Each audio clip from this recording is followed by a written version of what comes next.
बिस्मिल्लाहिर्रहमानिर्रहीम। अस्सलाम वालेकुम दोस्तों, I am Areed Saleem. Welcome to my YouTube channel Naval Orchid. कैसे हैं आप सब लोग? जी तो गाइस जैसा कि आप सब लोग ने डिसाइड किया है कि पहले इस नावल को फ़िनिश करूं जो कंटिन्यू है, उसके बाद नेक्स्ट नावल स्टार्ट करूं। तो फिर अब हम यही करेंगे क्योंकि मैंने आपसे सजेशन लिया था, तो फिर आपकी मर्ज़ी, अब आप क्या सुनना चाहते हैं। मेरा क्या, मैं थोड़ा सा बोर हो लूँगी लेकिन मैं आपको ज़रूर सुनाऊँगी। तो आइए इस नावल को रीड करना स्टार्ट करते हैं हम लोग। Third episode. नावल कुछ इश्क में रंगे जुनून भी था, रिटन बाय नाइला तारिक। तो इसकी आज हम थर्ड एपिसोड पढ़ने जा रहे हैं, लेकिन इससे पहले अगर आपने चैनल नावल ऑर्चिड को सब्सक्राइब नहीं किया तो सब्सक्राइब कर लें और साथ में बेल आइकन भी प्रेस कर लें ताकि हर आने वाली वीडियो आपको मिलती रहे। तो आइए गाइस स्टार्ट करते हैं अपनी थर्ड एपिसोड। कोशिश करूँगी लॉन्ग पढ़ी जाए, लेकिन जितनी पढ़ी जाती है पढ़ते हैं। चलें। कमरे की दहलीज पर रुककर उसने एक नज़र इस पर डाली थी जो घुटनों में चेहरा छुपाए बैठी थी, और फिर पलटकर सिद्रा के सोगवार चेहरे को देखा जो शारसी से कुछ ताकीद करते हुए वहाँ से चली गई। मानूस कदमों की आहट पर उसने सर उठाया, जबकि इसकी सूजी आंखों और उतरे हुए चेहरे को देखते हुए वो मजीद अपने दिल पर बढ़ता बोझ महसूस कर रहा था। आओ शेष बैठो। आंसू छुपाए अपनी जगह से उठते हुए वो इसे बैठने का इशारा कर रही थी। तुम भी बैठो, मुझे बात करनी है तुमसे। इसके कहने पर सारा ने एक नज़र इसे देखा, मगर फिर खामोशी से दाने जाने मौजूद सोफे पर जा बैठी थी। सारा भाभी जो कह रही है वही ठीक है, तुम इनकी बात समझने की कोशिश तो करो। वो बहन है तुम्हारी, इतना हक तो रखती हैं तुम पर। वो कभी तुम्हारे लिए गलत नहीं चाहेंगी। वो इसके बेहद संजीदा चेहरे को देखते हुए वो नरम लहजे में बोला, अगर मेरे घर में ये जानते हैं कि तुमने किस वजह से कभी हमारे घर में कदम नहीं रखा, तो मेरा यकीन करो इस घर में कोई तुमसे इस चीज़ की शिकायत नहीं करेगा। वो घर भाभी का भी है, तो फिर तुम क्यों? वो घर सिर्फ इस आदमी का जो ना मेरी शक्ल देखना चाहता और ना मैं इसकी। स्पार्ट लहजे में बोलते हुए सारा ने इसकी बात काटी थी। ऐसा नहीं है सारा, वो जैसे भी है मगर इतने पत्थर दिल नहीं है कि तुम ऐसे वक्त में भी अपनी नागवारी जताएं या तुम्हारे लिए अपनी सोच को ही ना बदल सकें। तुम आखिर मुझे समझाना क्या चाहते हो? एक बार फिर सारा ने तल्ख लहजे में इसकी बात काटी थी। मैं सिर्फ तुम्हें ये बताना चाहता हूँ कि वो भी तुम्हारे साथ मुखलिस हैं, वो बोला था। ये सारे दुनिया दिखावे के तमाशे हैं, और मुझे पता है कि अपनी माँ के साय से महरूम होने के बाद कुछ अरसे तक मुझे ये तमाशे बर्दाश्त करने होंगे। इसके तल्ख तंज़िया लहजे पर जवाबन वो बस इसे देख कर रह गया। मैं आपको पहले बता चुकी हूँ, मैं अपनी पप्पो के साथ रहना चाहती हूँ, क्योंकि वो खुद भी यही चाहती हैं। इसकी जानिब देखे बगैर वो बोली थी, सारा तुम कहीं नहीं जा रही। तुम्हारी अम्मी ने सिर्फ मेरे भाई को तुम्हारी जिम्मेदारी सौंपी है, और ये इन्होंने सोच समझ कर ही किया होगा। तुम कम से कम इनकी ख्वाहिश पर ही अपना फैसला बदल डालो। वो इसे याद दिलाते हुए बोला, मैं वो जिम्मेदारी खुद ही वापस ले रही हूँ, इसलिए मेरे अलावा कोई जवाब देनी होगा। स्पार्ट लहजे में वो इतना ही बोली, मगर इसके बावजूद मैं तुमसे कह रहा हूँ, बल्कि इल्तिजा कर रहा हूँ कि मेरे घर चलो। तुम्हें और कहीं जाने की ज़रूरत नहीं है, क्योंकि मैं भी यही चाहता हूँ। सो मैं ये बर्दाश्त नहीं कर सकता कि मेरे और भाभी के मौजूद होते हुए तुम इधर उधर भटको। क्या तुम अब भी मेरे घर चलने पर राज़ी नहीं होगी? वो पुरुम्मीद लहजे में पूछ रहा था। मैंने जो कह दिया बस कह दिया, अब मुझे कोई इस मामले पर फोर्स ना करे, वरना मैं अपनी मर्ज़ी से कहीं भी निकल जाऊँगी और कोई निशान भी नहीं छोड़ूंगी। वो भीगी आवाज़ में झुकी नज़रों के साथ मुस्तहकम लहजे में बोली, तुम ऐसा क्यों कह रही हो? वो इसकी बात पर वो दंग हुआ था। किसी और को तो रहने दो, मगर क्या तुम्हें मेरी परवाह भी नहीं है जो तुम कहीं भी निकल जाने की बात कर रही हो? वो शदीद तासुब के साथ बोल रहा था। मुझे नहीं मालूम था कि मेरी बात की इतनी अहमियत भी नहीं हो सकती कि तुम इस पर कोई गौर करो। मैं तो बहुत मान के साथ तुम्हारे पास आया था कि किसी की नहीं तो कम से कम तुम मेरी बात को समझोगी, इसे मान लोगी। शायद मैं ही किसी गलतफहमी का शिकार था। इसके बुझे हुए लहजे पर सारा नज़र उठाकर भी इसकी जानिब नहीं देखा। ये तुम्हारा आखिरी फैसला कि तुम मेरे घर नहीं आओगी, वहीं जाओगी जहाँ जाना चाहती हो? इसकी खामोशी पर वो पूछ रहा था। हाँ, ये मेरा आखिरी फ़ैसला है, वो इसी स्पार्ट लहजे में बोली। ठीक है, तुम अपनी ज़िद पर ही कायम रहो और अपने फ़ैसले पर ही अमल करो, मगर इसके बाद तुम मेरी शक्ल भी नहीं देखोगी। सर्द लहजे में बोलते हुए उठा था और किसी भी जानिब देखे बगैर तेज़ कदमों के साथ कमरे से निकल गया। और फिर वाकई इसने अपने फ़ैसले पर ही अमल किया था, लेकिन शम्स और सिद्रा किसी तौर पर भी इस चीज़ के लिए राज़ी नहीं थे। मगर इसकी ज़िद के आगे मजबूर होकर सिर्फ चंद दिन के लिए शम्स सिद्रा को सब्र करने की तलकीन कर रहे थे, लेकिन एक फ़ैसला वो भी कर चुके थे। वो तकरीबन 2 हफ्तों के अंदर ही इन्होंने अपने फ़ैसले पर अमल कर लिया था। सिद्रा के पप्पो को कन्विंस करने के बाद इनकी मर्ज़ी से ही वो सारा को ज़बरदस्ती ही सही मगर अपने घर लाने में कामयाब हो गए थे। कुछ चौंकते हुए इसने मैगजीन से नज़र हटाई। काफ़ी रात हो चुकी थी, इसलिए इस वक्त आने वाली कॉल पर चौंकना बजा था, मगर बहरहाल 1 माह और 20 दिन में अक्सर आने वाली इस कॉल को आज इसने डिस्कनेक्ट करने की बजाय रिसीव कर लिया। दूसरी जानिब मुकम्मल खामोशी ने इसकी नागवारी को मज़ीद बढ़ा दिया। मीलों दूर बैठे हो क्या जो मुझे कॉल कर रहे हो? बिलाखिर नागवारी से बोलते हुए इसने ही खामोशी तोड़ने में पहल की। मीलों दूर से कॉल करता था तब भी कौन सा तुमने मेरी कॉल्स रिसीव की थी? वो कुछ पुरशिकवा लहजे में बोला था। बात को मत घुमाओ, अगर हिम्मत नहीं है तो ऐसा करो मुझ पर फातिहा पढ़ डालो। दृष्ट लहजे में बोलकर इसने दोबारा दूसरी जानिब से कुछ सुने बगैर ही लाइन काट दी थी और पेचोताप खाते हुए दोबारा मैगजीन उठा लिया। कुछ देरी गुजरी जब एक बार फिर चौंक कर खिड़की की सीम देखा जहाँ पर्दे बराबर थे। एक बार फिर खिड़की के शीशे पर दस्तक की आवाज़ उभरी जो वह हैरानी के साथ बेड से उतरी थी। खिड़की के पर्दे को थोड़ा सा हटाकर इसने बाहर देखा और अगले ही पल इसके चेहरे के तासुरात बदल गए। स्पार्ट नज़रों से इसे देखते हुए सारा ने खामोशी से खिड़की के ब्राउनिश ग्लास को एक तरफ हटा दिया। वो इस पर से नज़रें हटा ली थी, जबकि सीने पर हाथ लपेटे दाएं जानिब से दीवार से शाना लगाए वो बगौर इसके चेहरे को देख रहा था। जिसकी पेशानी पर लातादाद नागवारी के बल पड़े साफ नजर आ रहे थे। तेरे चेहरे के नकूश ऐसे हैं, आंख उठाता हूँ भटक जाता हूँ, तेरी आंखों से तेरे होंठों तक सफ़र इतना है कि थक जाता हूँ। गंभीर खामोशी पर बिलाकर सारा ने इसे देखा था। क्या ज़रूरत है अभी मेरा चेहरा देखने की, ख्वाम का खतरा मोल लेकर यहाँ तक आने की। खतरा भी 6 फुट का। नागवारी से बोलते हुए आखिर में इसने तंज का तीर यकीनन शम्स की तरफ ओहो ही किया था। तुम्हारे लिए यहाँ तक आया और ज़रा सब्र नहीं हो सकता था मुझसे? क्या तुम अब भी मुझसे माफ़ नहीं करोगी? वो मध्यम लहजे में बोला। तुम्हें किसी माफ़ी की ज़रूरत नहीं है, आखिर मैं इसलिए तो ज़िंदा हूँ सबकी नाराज़गियाँ, सबकी नफ़रतें और गुस्सा बर्दाश्त करने के लिए। इसके लहजे के साथ इसकी आंखों में भी नमी उतरने लगी, जिसे महसूस करते हुए बेचैन हुआ था। ऐसा मत कहो, मैं वाकई बहुत शर्मिंदा हूँ कि मुझे ऐसा नहीं करना चाहिए था, वो बोला था। मगर मैं क्या करूँ, मुझे वाकई तुम्हारे अपने फैसले पर अमल करने पर और मेरे घर आने से मुसलसल इनकार पर गुस्सा आ गया था और मैंने अचानक ही अपने कज़न्स के हमरा जाने का इरादा कर लिया। मगर यकीन करो, ये सब गुस्से में मुझसे हुआ था। वहाँ जाकर मुझे इस चीज़ का शिद्दत से एहसास हुआ कि तुम्हें इस तरह छोड़कर मुझे नहीं जाना चाहिए था, इसलिए मैंने वहाँ जाते ही तुमसे रब्ता करने की कोशिश की, मगर हर बार तुम्हारी नाराज़गी का सामना करना पड़ा था। तो किसने कहा था वहाँ बैठ के मेरी नाराज़गी बर्दाश्त करते रहो, ना करते रब्ता? वो फ़ौरन ही बोली। ये सब मुझे मेरे दिल ने कहा था, और किसने कहना? इसके संजीदा लहजे पर वो बस इसे देख कर रह गई। पता है, हर बार तुम्हारी लाइन डिस्कनेक्ट करना मुझे बहुत अच्छा लगता था ये कि कोई तो है जो मुझसे नाराज़ ना होकर भी नाराज़ है, इसलिए तुम्हारी नाराज़गी ने मुझे बेसुकून नहीं किया था। हाँ, मगर मुझे ये चीज़ बेचैन कर रही थी कि अगर मैं तुम्हें देख नहीं सकता तो कम से कम तुम्हारी आवाज़ तो सुन सकता हूँ, मगर तुम तो इतनी नाराज़ थी कि मुझे अपने सामने देख कर भी तुम्हारी नाराज़गी में कमी नहीं आई है। वो बोला था। मैं कोई नाराज़ नहीं हूँ, शीशे पर उंगली फेरते वो इतना ही बोली थी।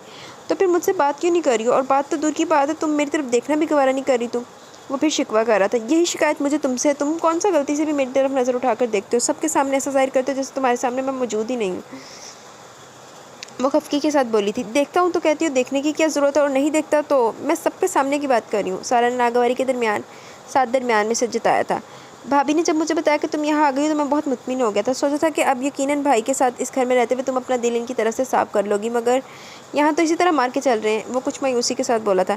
बात सुनो, तुम्हारी भाभी ने तुम्हें मेरे इस घर में आने का तो बता दिया, मगर ये नहीं बताया कि किस तरह इनके शौहर ने मुझे ज़बरदस्ती यहाँ बांधे रखा है। वो नागवारी से बोली। मुझे पता है, अगर वो तुम्हारे लिए कुछ अच्छा करना चाहेंगे तो तुम इसे भी गलत ही कहोगी। वो बोला था। शेष मेरा दिमाग तो ख़राब करना ही नहीं इस वक्त, वरना फड़क फाड़ कर तुम्हारे चीते भाई को यहाँ ला खड़ा करूँगी। तुम ये साबित करना चाहते हो कि वो हर तरह से अच्छा और मैं बुरी हूँ? वो गुस्सीले अंदाज में बोली थी। मैं कुछ साबित नहीं करना चाहता, बस इतनी दरख्वास्त है कि तुम मेरी खातिर ही थोड़ा सा बर्दाश्त कर लिया करो। वो समझाने वाले अंदाज में बोला था। तुम्हारी वजह से सब बर्दाश्त करी हूँ, वरना तुम्हारा भाई बर्दाश्त करने वाली चीज़ नहीं है। अच्छा, इसके जताने पर बस इसे देख कर रह गया। तुम्हें यह नज़र नहीं आया था कि उन्होंने किस तरह तुम्हें मेरे साथ बैठने से रोक दिया था? इन्हें क्या हक है वो इस तरह मेरी इंसल्ट करते रहे? वो इसी को सीले लहजे में बोली थी। दूसरी जाने वो चंद लम्हों के लिए खामोश सा होगा, मगर फिर कहा। सारा, क्या अब भी तुम्हारे रवैये में मेरे भाई के लिए किसी लचक की गुंजाइश नहीं है? बगौर इसे देखते हुए पूछ रहा था। तुम्हें हमेशा मेरा रवैया क्यों नज़र आता है? अपने भाई के रवैये पर कभी गौर करने की जहमत क्यों नहीं करते तुम? वो शदीद नागवारी के साथ बोली थी। तुम भी जानते हो ये, जब वो तुम्हारे करीब मुझे देख नहीं सकते तो क्यों लाए हैं मुझे अपने घर में?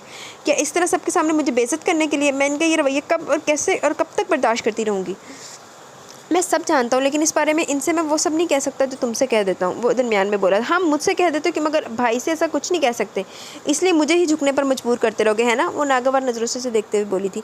नहीं, ऐसा बिल्कुल नहीं है सारा, मैं सिर्फ ये चाहता हूँ कि तुम पहले अपने रवैये पर कुछ नरमी ले आओ, तो मुझे यकीन है वो भी आहिस्ता आहिस्ता ठीक हो जाएंगे, वरना अगर ये सब इसी तरह चलता रहा तो कुछ फ़िक्रमंद लहजे में बोलता वो रुककर खामोश हो गया। शेष, तुम पहले मुझे ही क्यों सब आज आ जाने वाले अंदाज में वो भी बात मुकम्मल नहीं कर सकी थी। मैं बहुत कोशिश करती हूँ बर्दाश्त करने की, मगर वो सामने आते तो खुद ब खुद मेरा पारा हाई होने लगता है, और वो भी तो बाज नहीं आते। कोई ना कोई तंजिया बात ऐसी कर ही देते हैं कि जब्त करना मुश्किल हो जाता है। वो बेबस होकर इसे बता रही थी।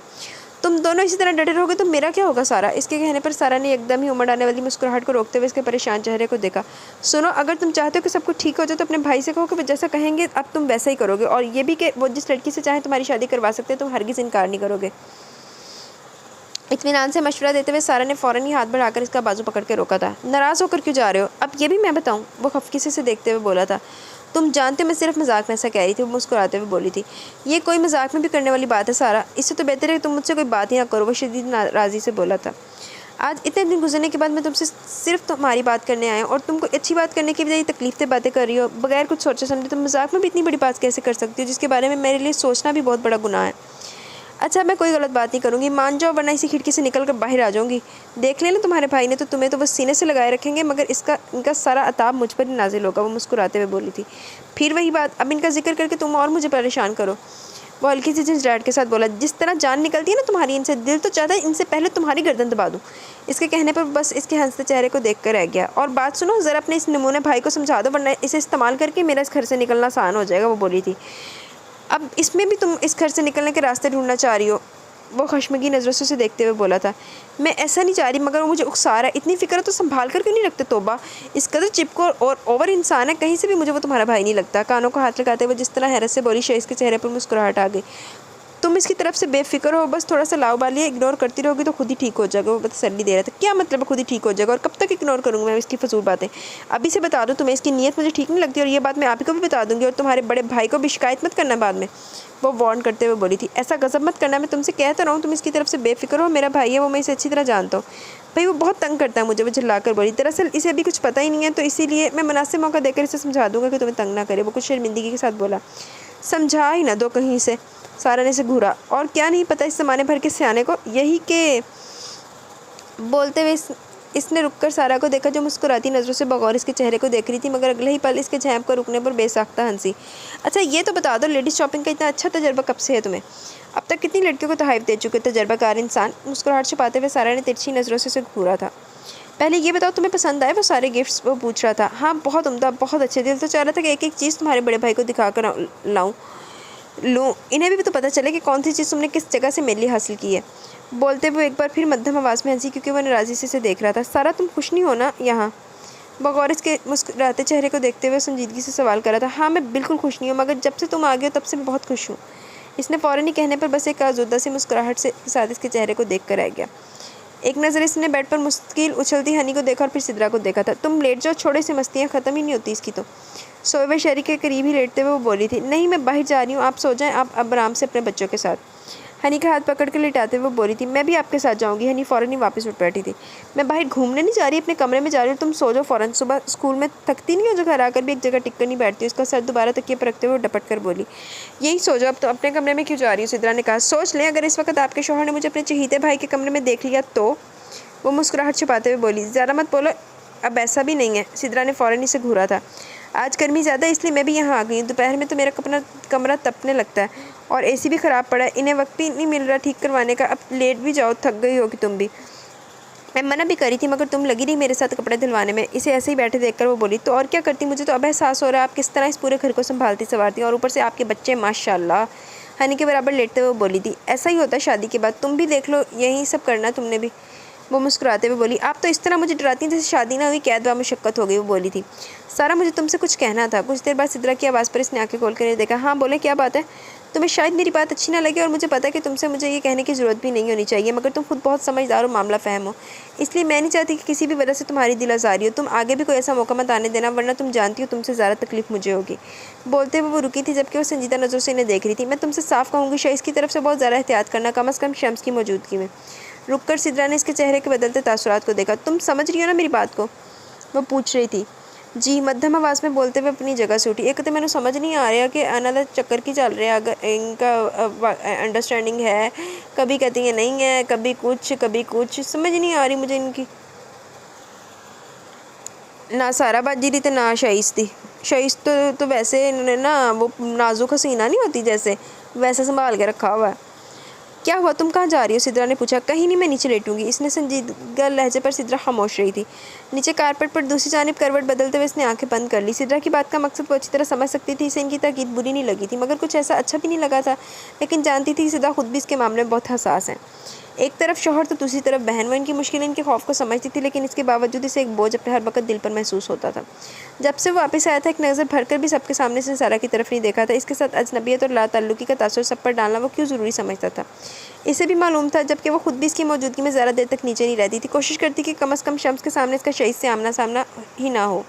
अलबत्ता रात के खाने पर अपनी फितरत के ख़िलाफ़ कुछ नर्वस हो जाया करती थी, क्योंकि शम्स की कड़ी नज़रें इसे अपने गिर्द गिर्द तवाफ़ करती महसूस होती थी। वो नज़र उठाकर भी शईस की जानिब नहीं देखती। इस पर इनका ये हाल था, और अगर इसके सामने वो गलती से भी इसे मुखातिब कर दे तब वो क्या करेंगे। शहरी के रोने की आवाज़ पर वो अपनी जगह से उठी थी, और हनी और सिद्रा दोनों ही सो चुकी थी, जबकि वो बच्चे को कंधे से लगाकर थपकते हुए वापस अपनी जगह पर आ गई। कमरे में दाखिल होते हुए ठिठक कर रुका, और कुछ हैरानी के साथ इसने लाइट ऑन की। नीचे ही वो गहरी नींद सोई हुई नजर आई, जबकि इसके बाजू पर सर रखे शहरी खुली आंखों के साथ बिल्कुल शांत पुरसुकून अंदाज में लेटा हुआ था। मगर लाइट ऑन होने पर शईस को देखते हुए वो अब हाथ पांव हिलाते हुए रोना ही शुरू ही करने वाला था। अपने नाम की पुकार पर इसने बमुश्किल आंखें खोलते हुए खुद पर झुके चेहरे को देखा।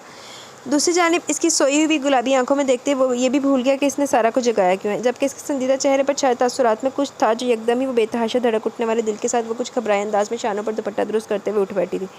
तुम अपने कमरे में जाकर सो जाओ, नज़र चुराते हुए मध्यम आवाज़ में बोला था और छुपकर रोते हुए शहरी को हाथों में उठा लिया था। शर्मिंदगी के साथ उठते हुए इसने बेड की सीम देखा था जहाँ ना सारा सिद्रा थी और ना ही हनी।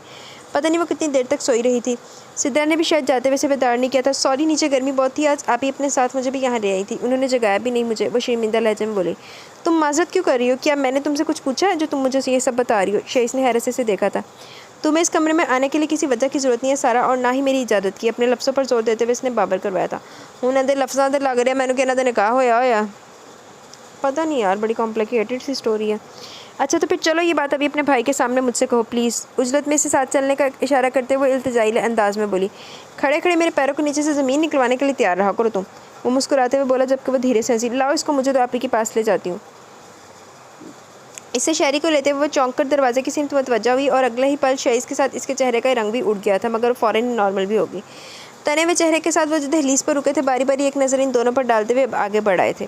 सारा को उनके चेहरे पर बहुत ज़्यादा नागवारी और सख्ती के तासुरात नजर आ रहे थे। दूसरी जानिब इन्होंने खामोशी के साथ सारा से अपने बच्चे को लिया और अगले ही लम्हे जाने के लिए पलट गए थे, मगर पलटते हुए उन्होंने जिन नज़रों से शईस को देखा वो अपनी जगह से हिल नहीं सका था, मगर सारा सर से लेकर पैर तक सुलग उठी थी। इनको तो आग ही लग जाती है बैठे बैठाए। निकाह पढ़वा लो मुझसे ताकि ये एक ही बार मुझे जलकर ठंडे पड़ जाए। निकाह नहीं हुआ, खा जाने वाले अंदाज में इसके कहते हुए पैर पटकती दरवाजे की सिमत गई थी, जबकि वो बस एक गहरा सांस लेकर रह गया। मेरी मंजिल के जो जुगनू हैं वो तेरे हैं, तेरी राहों के जो अंधेरे हैं वो मेरे हैं। छू सकती नहीं कोई आफत और बला तुझको, क्योंकि तुम पर दुआओं के जो पहरे हैं वो मेरे हैं। नमाज से फारिग होकर वो कमरे से बाहर निकल आई, जहाँ हर सिमत खामोशी का राज था। सुबह के तकरीबन 5:30 बज रहे थे और ये था भी छुट्टी का दिन, तो जाहिर है सुबह इतनी जल्दी किसी की भी हो नहीं सकती थी। मगर लॉन से गुजरते हुए इसने हैरानी के साथ सिद्रा को देखा, जो शहरी को गोद में उठाए कमरे से बाहर आ रही थी। ये इतनी सुबह क्यों जागा हुआ है?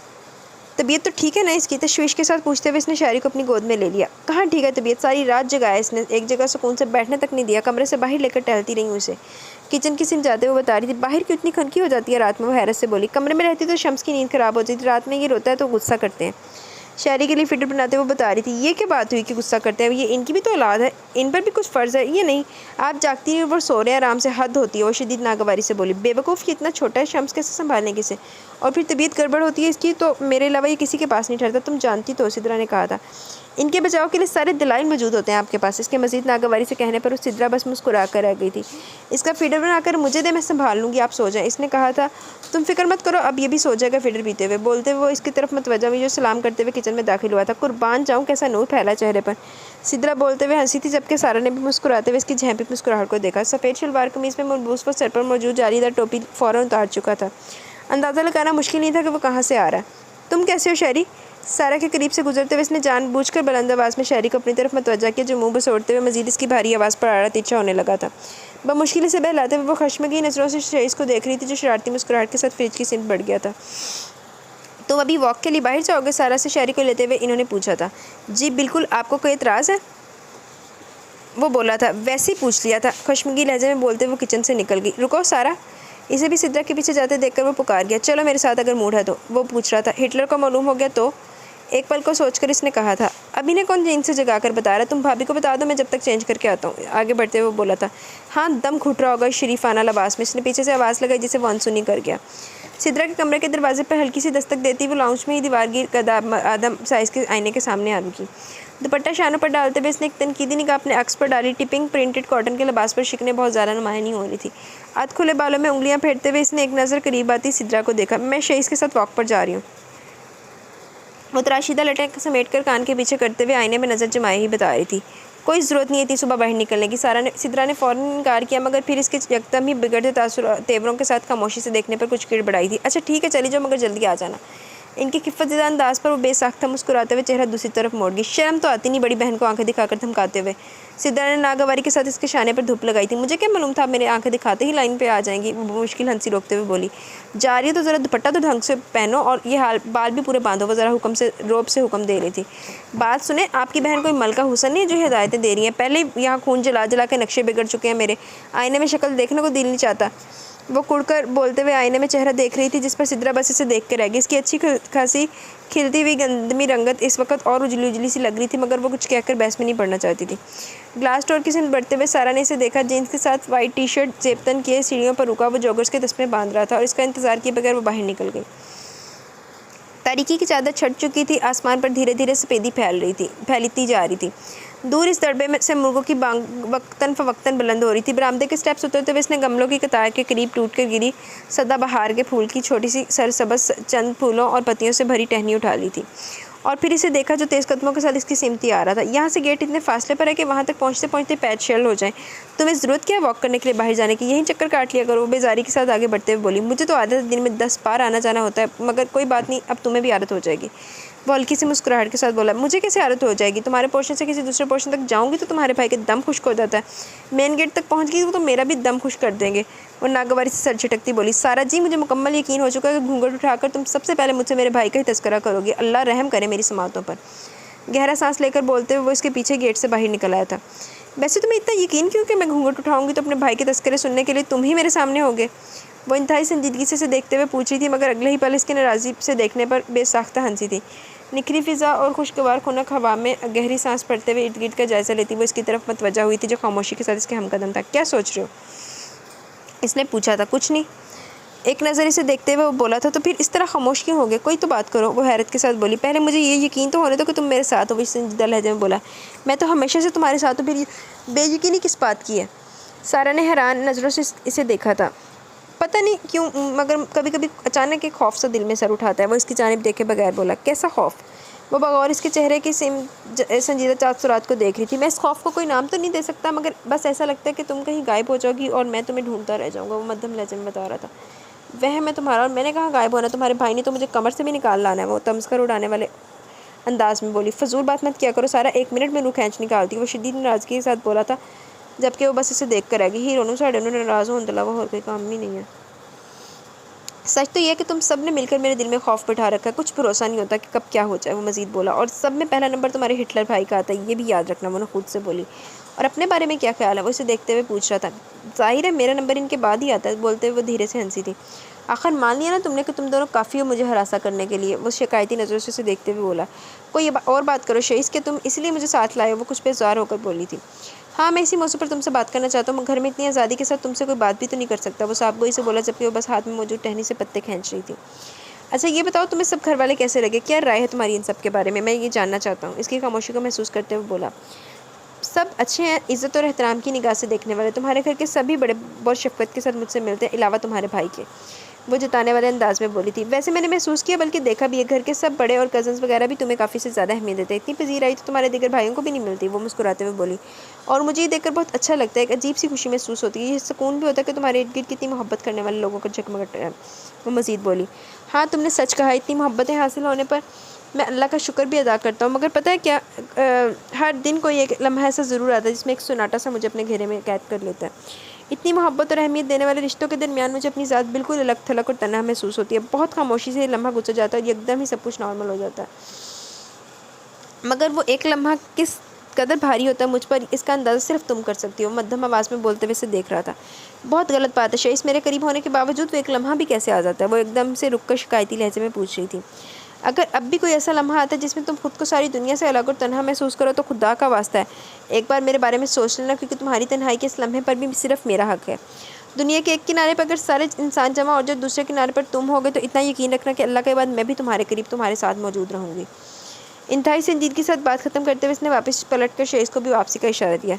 कभी कभी मुझे मुकम्मल यकीन होता है कि मैंने या मेरे वालिदैन ने ज़रूर कोई बहुत अच्छा अमल किया जो अल्लाह ने इनाम की सूरत में तुम्हें मुझको अता किया।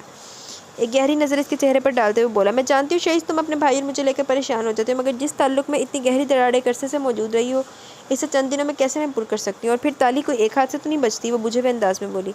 इस दरार की कोई एक वजह तुम्हें ऐसी नज़र आती है जिसे मैं ये तुम ख़त्म कर सकते हैं? वो पूछ रहा था। कोई एक नहीं, बहुत वजूहात है, जिनमें एक तो मैं ही हूँ। क्या मुझे ख़त्म कर डालोगे? वो खशमगीन नज़रों से देखते हुए पूछ रही थी। इतनी हिम्मत कहाँ है मुझ में? इसीलिए तो कह रहा हूँ, कोई एक ऐसी वजह बताओ, कम अज़ कम इसे तो ख़त्म किया जा सके। वो मुस्कुराती नज़रों से देखते हुए बोला। एक वजह यह भी है कि तुम्हें लेकर वो मेरी तरफ से बहुत इनसिक्योर है। शायद इन्हें लगता है कि मेरी वजह से तुम्हें कोई नुकसान पहुंच सकता है, क्योंकि मैं तुम्हें इनसे भी ज़्यादा करीब से जानती हूँ। वो संजीदगी के साथ बोली। जवाबन वो खामोशी रहा। जानता था कि वो कुछ गलत भी नहीं कह रही। मेरे लिए नहीं ये समझाना मुश्किल है कि अल्लाह ने अगर अपने बंदे का पर्दा रखा है तो मेरी क्या मजाल कि इस पर्दे की सिर्फ निगाह भी उठाऊँ। औकात ही क्या है मेरी, मैं कौन सी दूध की धुली हुई हूँ। मुझे तो अपना आप हर इंसान से ज़्यादा गुनाहगार लगता है, मगर अल्लाह ने मेरा पर्दा भी तो दुनिया के सामने रखा हुआ है। किसी भी बंदे पर बिला वजह उंगली उठाऊंगी तो हज़ारों उंगलियाँ मुझ पर उठने के लिए तैयार होंगी। वो कितना गिरा हुआ और गिलीस समझते हैं मुझे, इसका अंदाज़ा तुम भी नहीं कर सकते। वो सुर्ख चेहरे के साथ बोली थी। ऐसा मत कहो सारा, वो इस तरह तुम्हें नहीं समझते। वो मुश्किल ही बोला था। वो मुझे इससे भी ज़्यादा बुरा समझ सकते हैं। तुम किसी के दिलो दिमाग में बैठ कर इसकी सोच और ख्याल को नहीं पढ़ सकते। सामने नजर जमाए वो स्पाट लहजे में बोली। मगर सोच को बदला भी तो जा सकते हो। मुझे यकीन है कि एक दिन वो तुम्हारे लिए भी बहुत अच्छे साबित होंगे। वो पूरी उम्मीद लहजे में बोला था। ये मौजा हो ही न जाए कहीं। वो हल्की सी मुस्कुराहट के साथ बोली। बिल्कुल होगा, अगर तुम मेरा साथ दो तो ये नामुमकिन नहीं है। वो बोला था। इस मामले में तुम्हारा साथ देने की मैं सिर्फ कोशिश ही कर सकती। तुम जानते हो ना मुझे में बहुत ज़्यादा ज़ब्त है और ना ही ज़र्फ़। वो लापरवाह अंदाज में बोली थी। ये सब कुछ है तुम्हारे अंदर, वरना इस वक्त तुम मेरे साथ मौजूद ना होती। यही तो मसला है, तुम्हें अपने अंदर मौजूद खूबियों का अंदाज़ा नहीं है, इसलिए इन्हें इस्तेमाल करने में कंजूसी का मुजाहरा करती है। वो बोला था। मेरी खामियों के इतने चर्चे हो चुके हैं जो काफ़ी है मेरे लिए। वो बोली थी।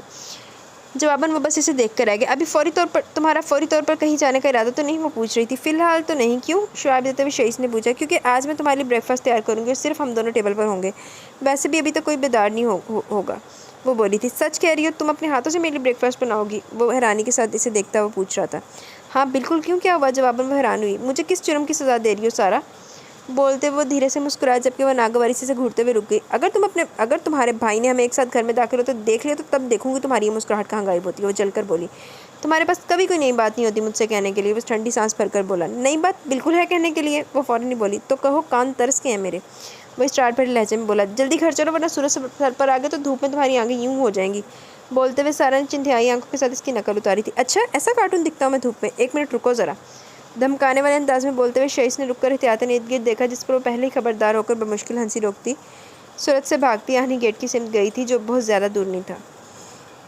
वो झटपट मगर बहुत दिल से नाश्ता टेबल पर से जाकर लाउंज की तरफ आई, जहाँ वो सोफे पर नीमदराज टीवी देख रहा था, मगर अब इसके इशारे पर टीवी ऑफ करता इसके पीछे ही किचन में आ गया था। सॉरी, मैं बहुत ज़्यादा इंतजाम नहीं कर सकी, वरना फिर साथ बैठकर नाश्ता करने का वक्त ही नहीं रहता। एप्रन से हाथ साफ करते हुए बोली।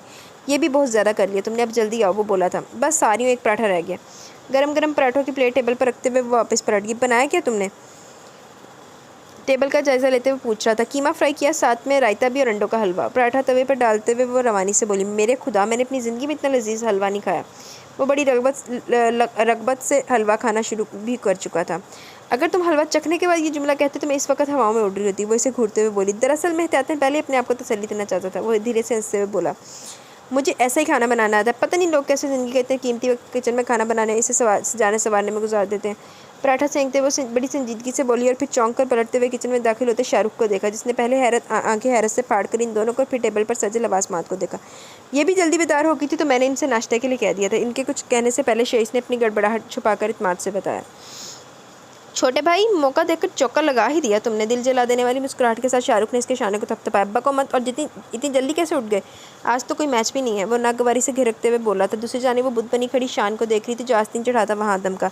अरे वाह सारा जी, क्या बात है आपकी, बादशाह खिलाए। वो सारा को देखते टेबल के गिर जा बैठा, जबकि वो मरे मरे कदमों के साथ आखिरी पराठा टेबल तक ले आई।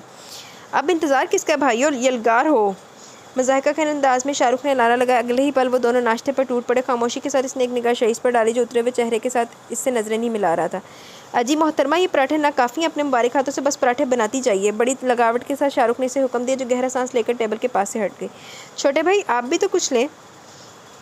शान को बिलाकर याद आ ही गया। नहीं, तुम लोग खाओ दिल लगाकर, शईस ने खशमगी लहजे में कहा था।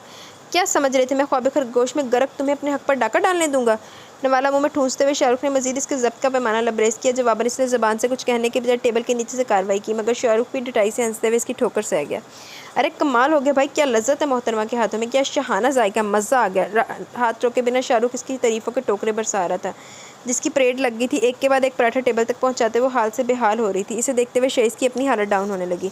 बस कर दो, ज़िंदगी में पहली बार खा रहे हो, क्या सोचेगी वो? ज़ब्त की इंतहा पर पहुँचते हुए इन दोनों को घिरक गया था। बस कहाँ छोटे, अभी तो शुरुआत है। पहले आंखों से दिल तक और मैदे तक। दाएं आंख दबाते हुए शाहरुख ने हलवा मजीद प्याली में भरा।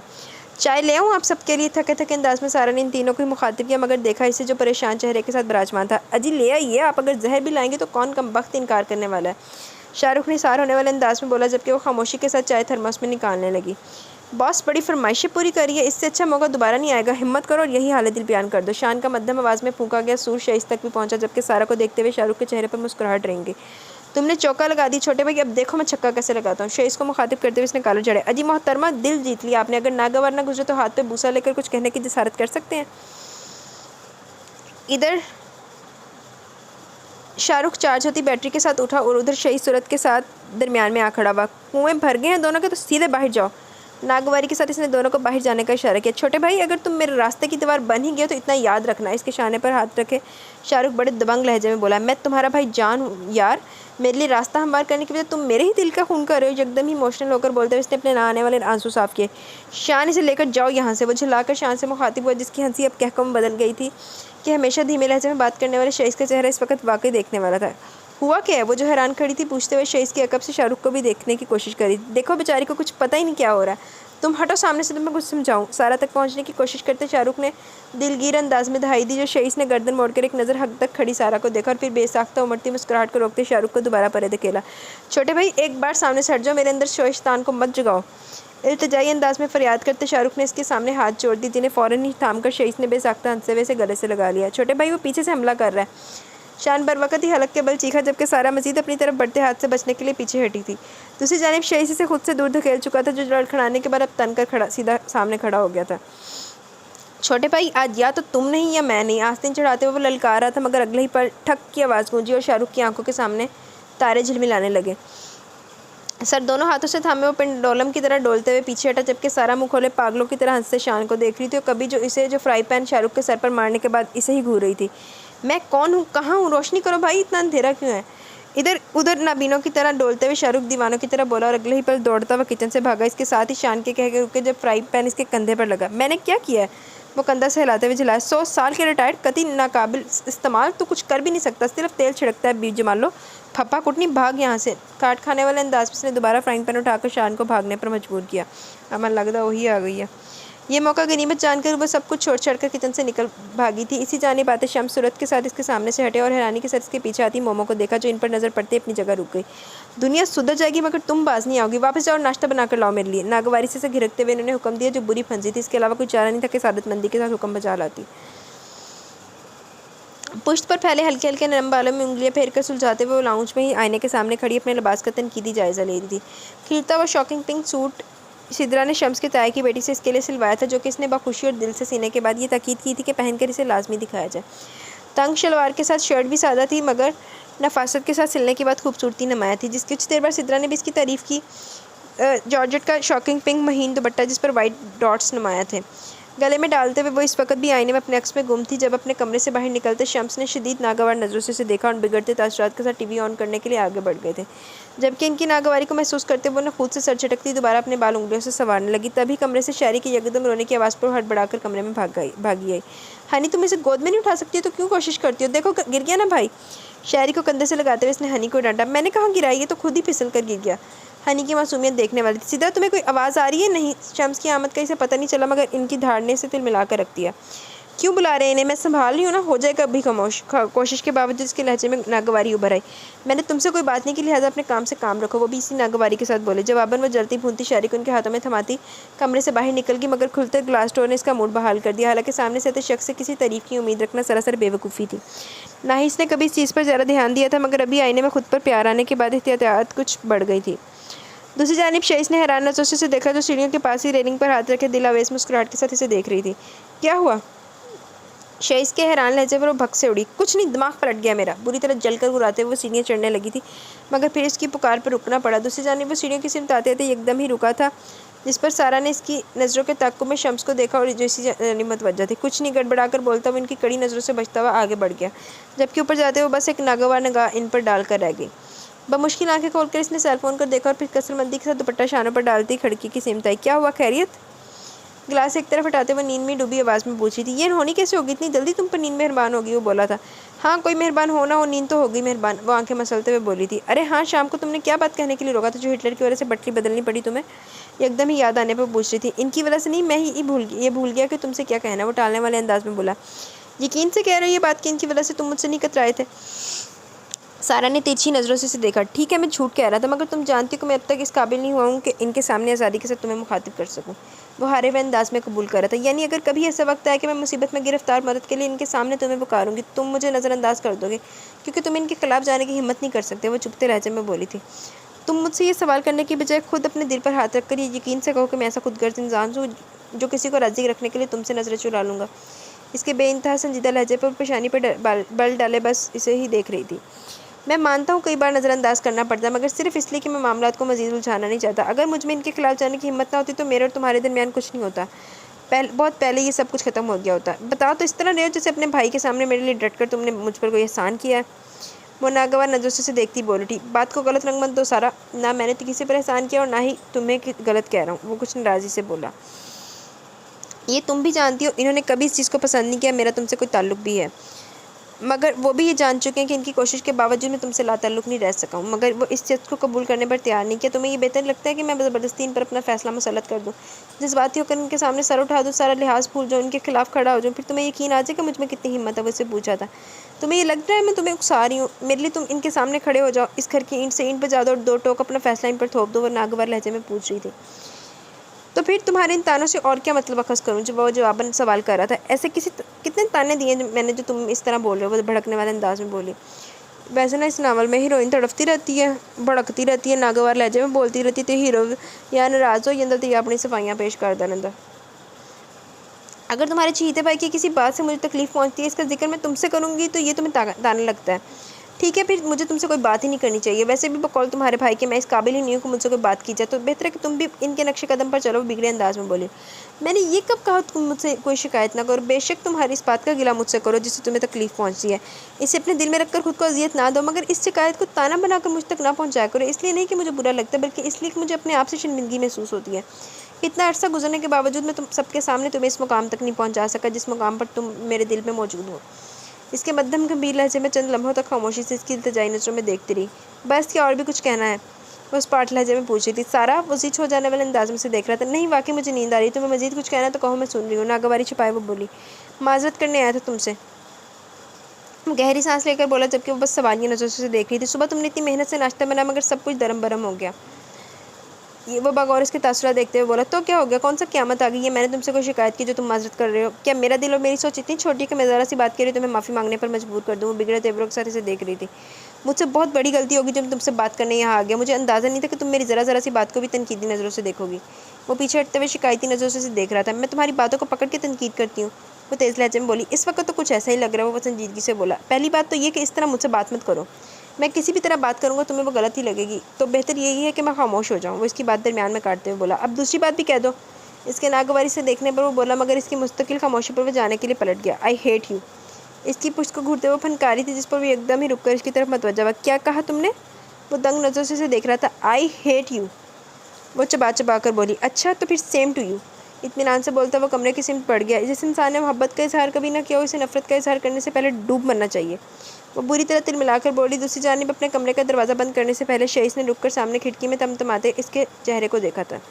जाकर ठंडा पानी पीजिए और थोड़ा सर पर भी डालिए ताकि दिमाग ठंडा हो। मुस्कुराहट छुपाए से देखते हुए बोला। जो पानी बच जाए तो तुम्हें भेज दूँ? काफ़ी होगा डूब जाने के लिए। फाड़ खाने वाले अंदाज में सारा ने कहा और अगले ही पल खिड़की का गिलास बंद करके झटके से पर्दा बराबर कर दिया था। शम्स के ताया अचानक ही कल रात तबीयत के बिगड़ जाने की वजह से हॉस्पिटलाइज हुए थे। हार्ट पेशेंट थे, मगर सूरत बहुत ज़्यादा खतरनाक भी नहीं थी, इसलिए आज शाम इन्हें हॉस्पिटल से डिस्चार्ज कर दिया गया। सिद्रा इनकी आदत के लिए इसे भी साथ ले जाना चाहती थी और वो राज़ी भी थी जाने के लिए। वैसे भी शम्स के ये बड़े तायब और शफीक इंसान थे।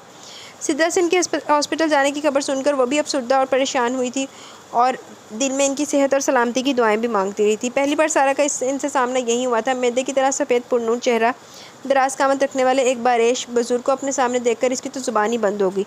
एक अजीब सा रोबो दबदबा इनकी शख्सियत में। इसकी तो हिम्मत ही नहीं हो रही थी कि इसके सामने रुकने की, मगर सिद्रा की वजह से इसे रुकना पड़ा था।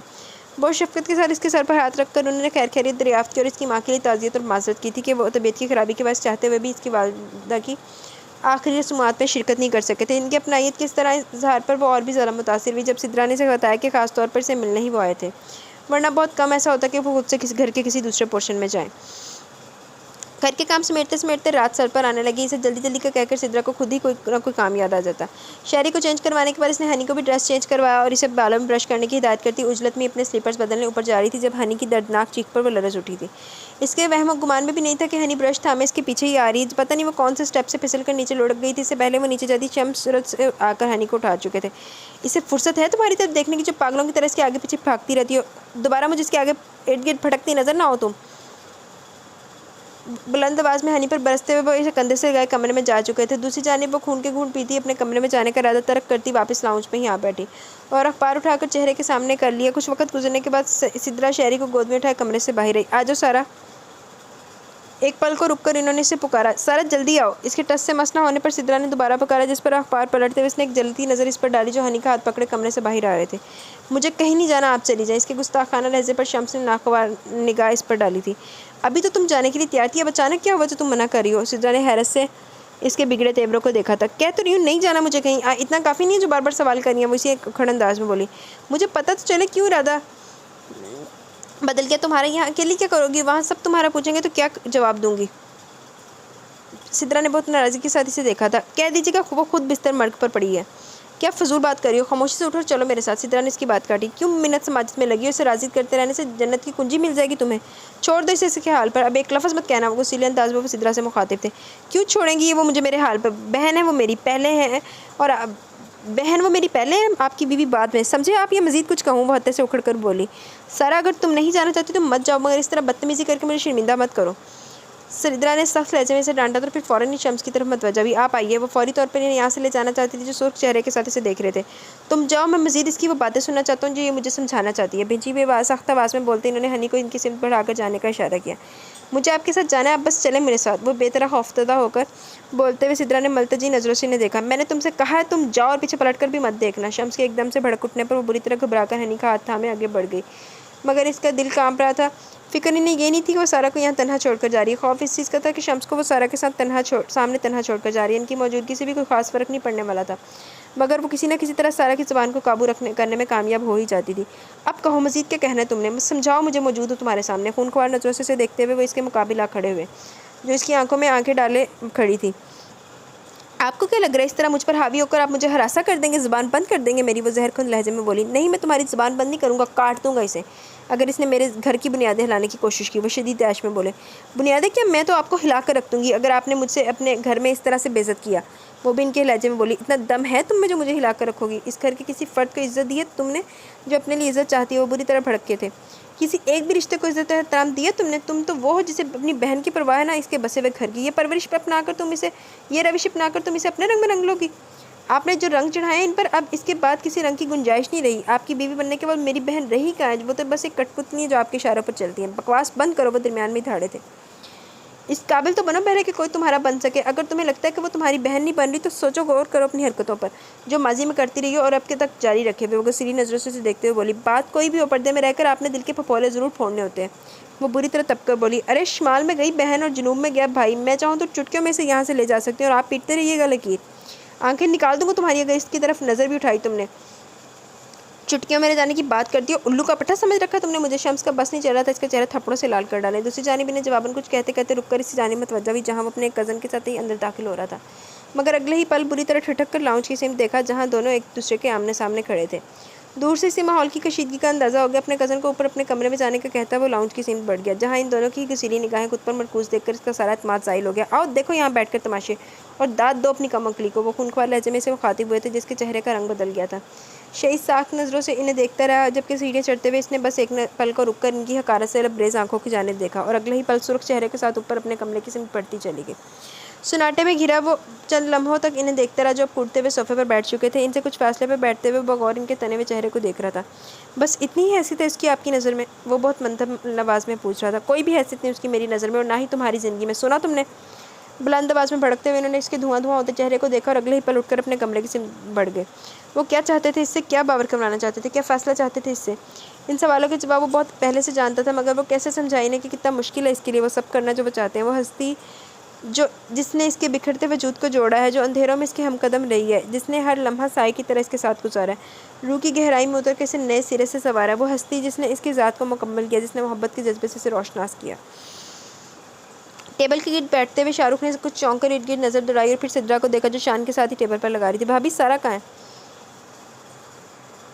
इसके सवाल पर सामने बैठे हुए शख्स ने बस एक निगाह इस पर डाली। मेरा मतलब है सारा कहाँ है? इस बार मिनमिनाए लहजे में बोला कि सवाल ऐसा था ही नहीं जिसमें रद्द-बदल किया जाता। तायबू की तरफ गई है, वहाँ सबने से खाने पर रोक लिया। संजीदगी से बताते हुए इन्होंने शम्स को देखा जो इनकी तरफ ही मतवज्जा थे। अब क्यों चली गई वहाँ? वो नागवार लहजे में पूछ रहे थे। पता नहीं। इसकी जानिब देखे बगैर सिद्रा बोली। दूसरी जानिब वो कुछ कहते कहते रुक कर इसकी तरफ देखने लगे थे जो गहरे संजीदा तासुरात के साथ टेबल के गिर्द बैठ रहा था। मेरा ख्याल है मुझे भी तायबू की तरफ जाना चाहिए। सारा की वजह से ज़रूर कोई अच्छी डिश बनी होगी। दिल की ख्वाहिश को ज़ुबान पर लाते हुए शाहरुख ने उठने की कोशिश की। खाना खाओ खामोशी से।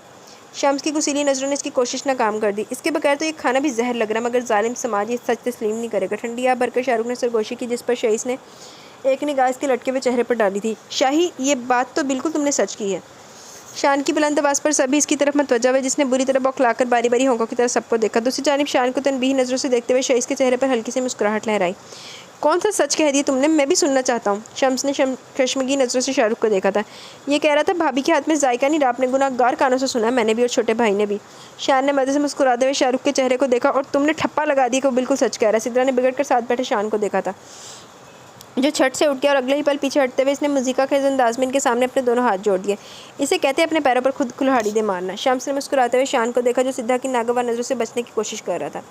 दूसरी जानिब खामोश बैठे शईस ने गहरी नज़र इनके मुस्कुराते हुए चेहरे पर डाली जिस पर नरम तासुरात और आंखों में छोटे भाई के लिए मोहब्बत ही। काश वो सारा के लिए भी इतने मेहरबान और नरम हो जाए, वो सोच रहा था।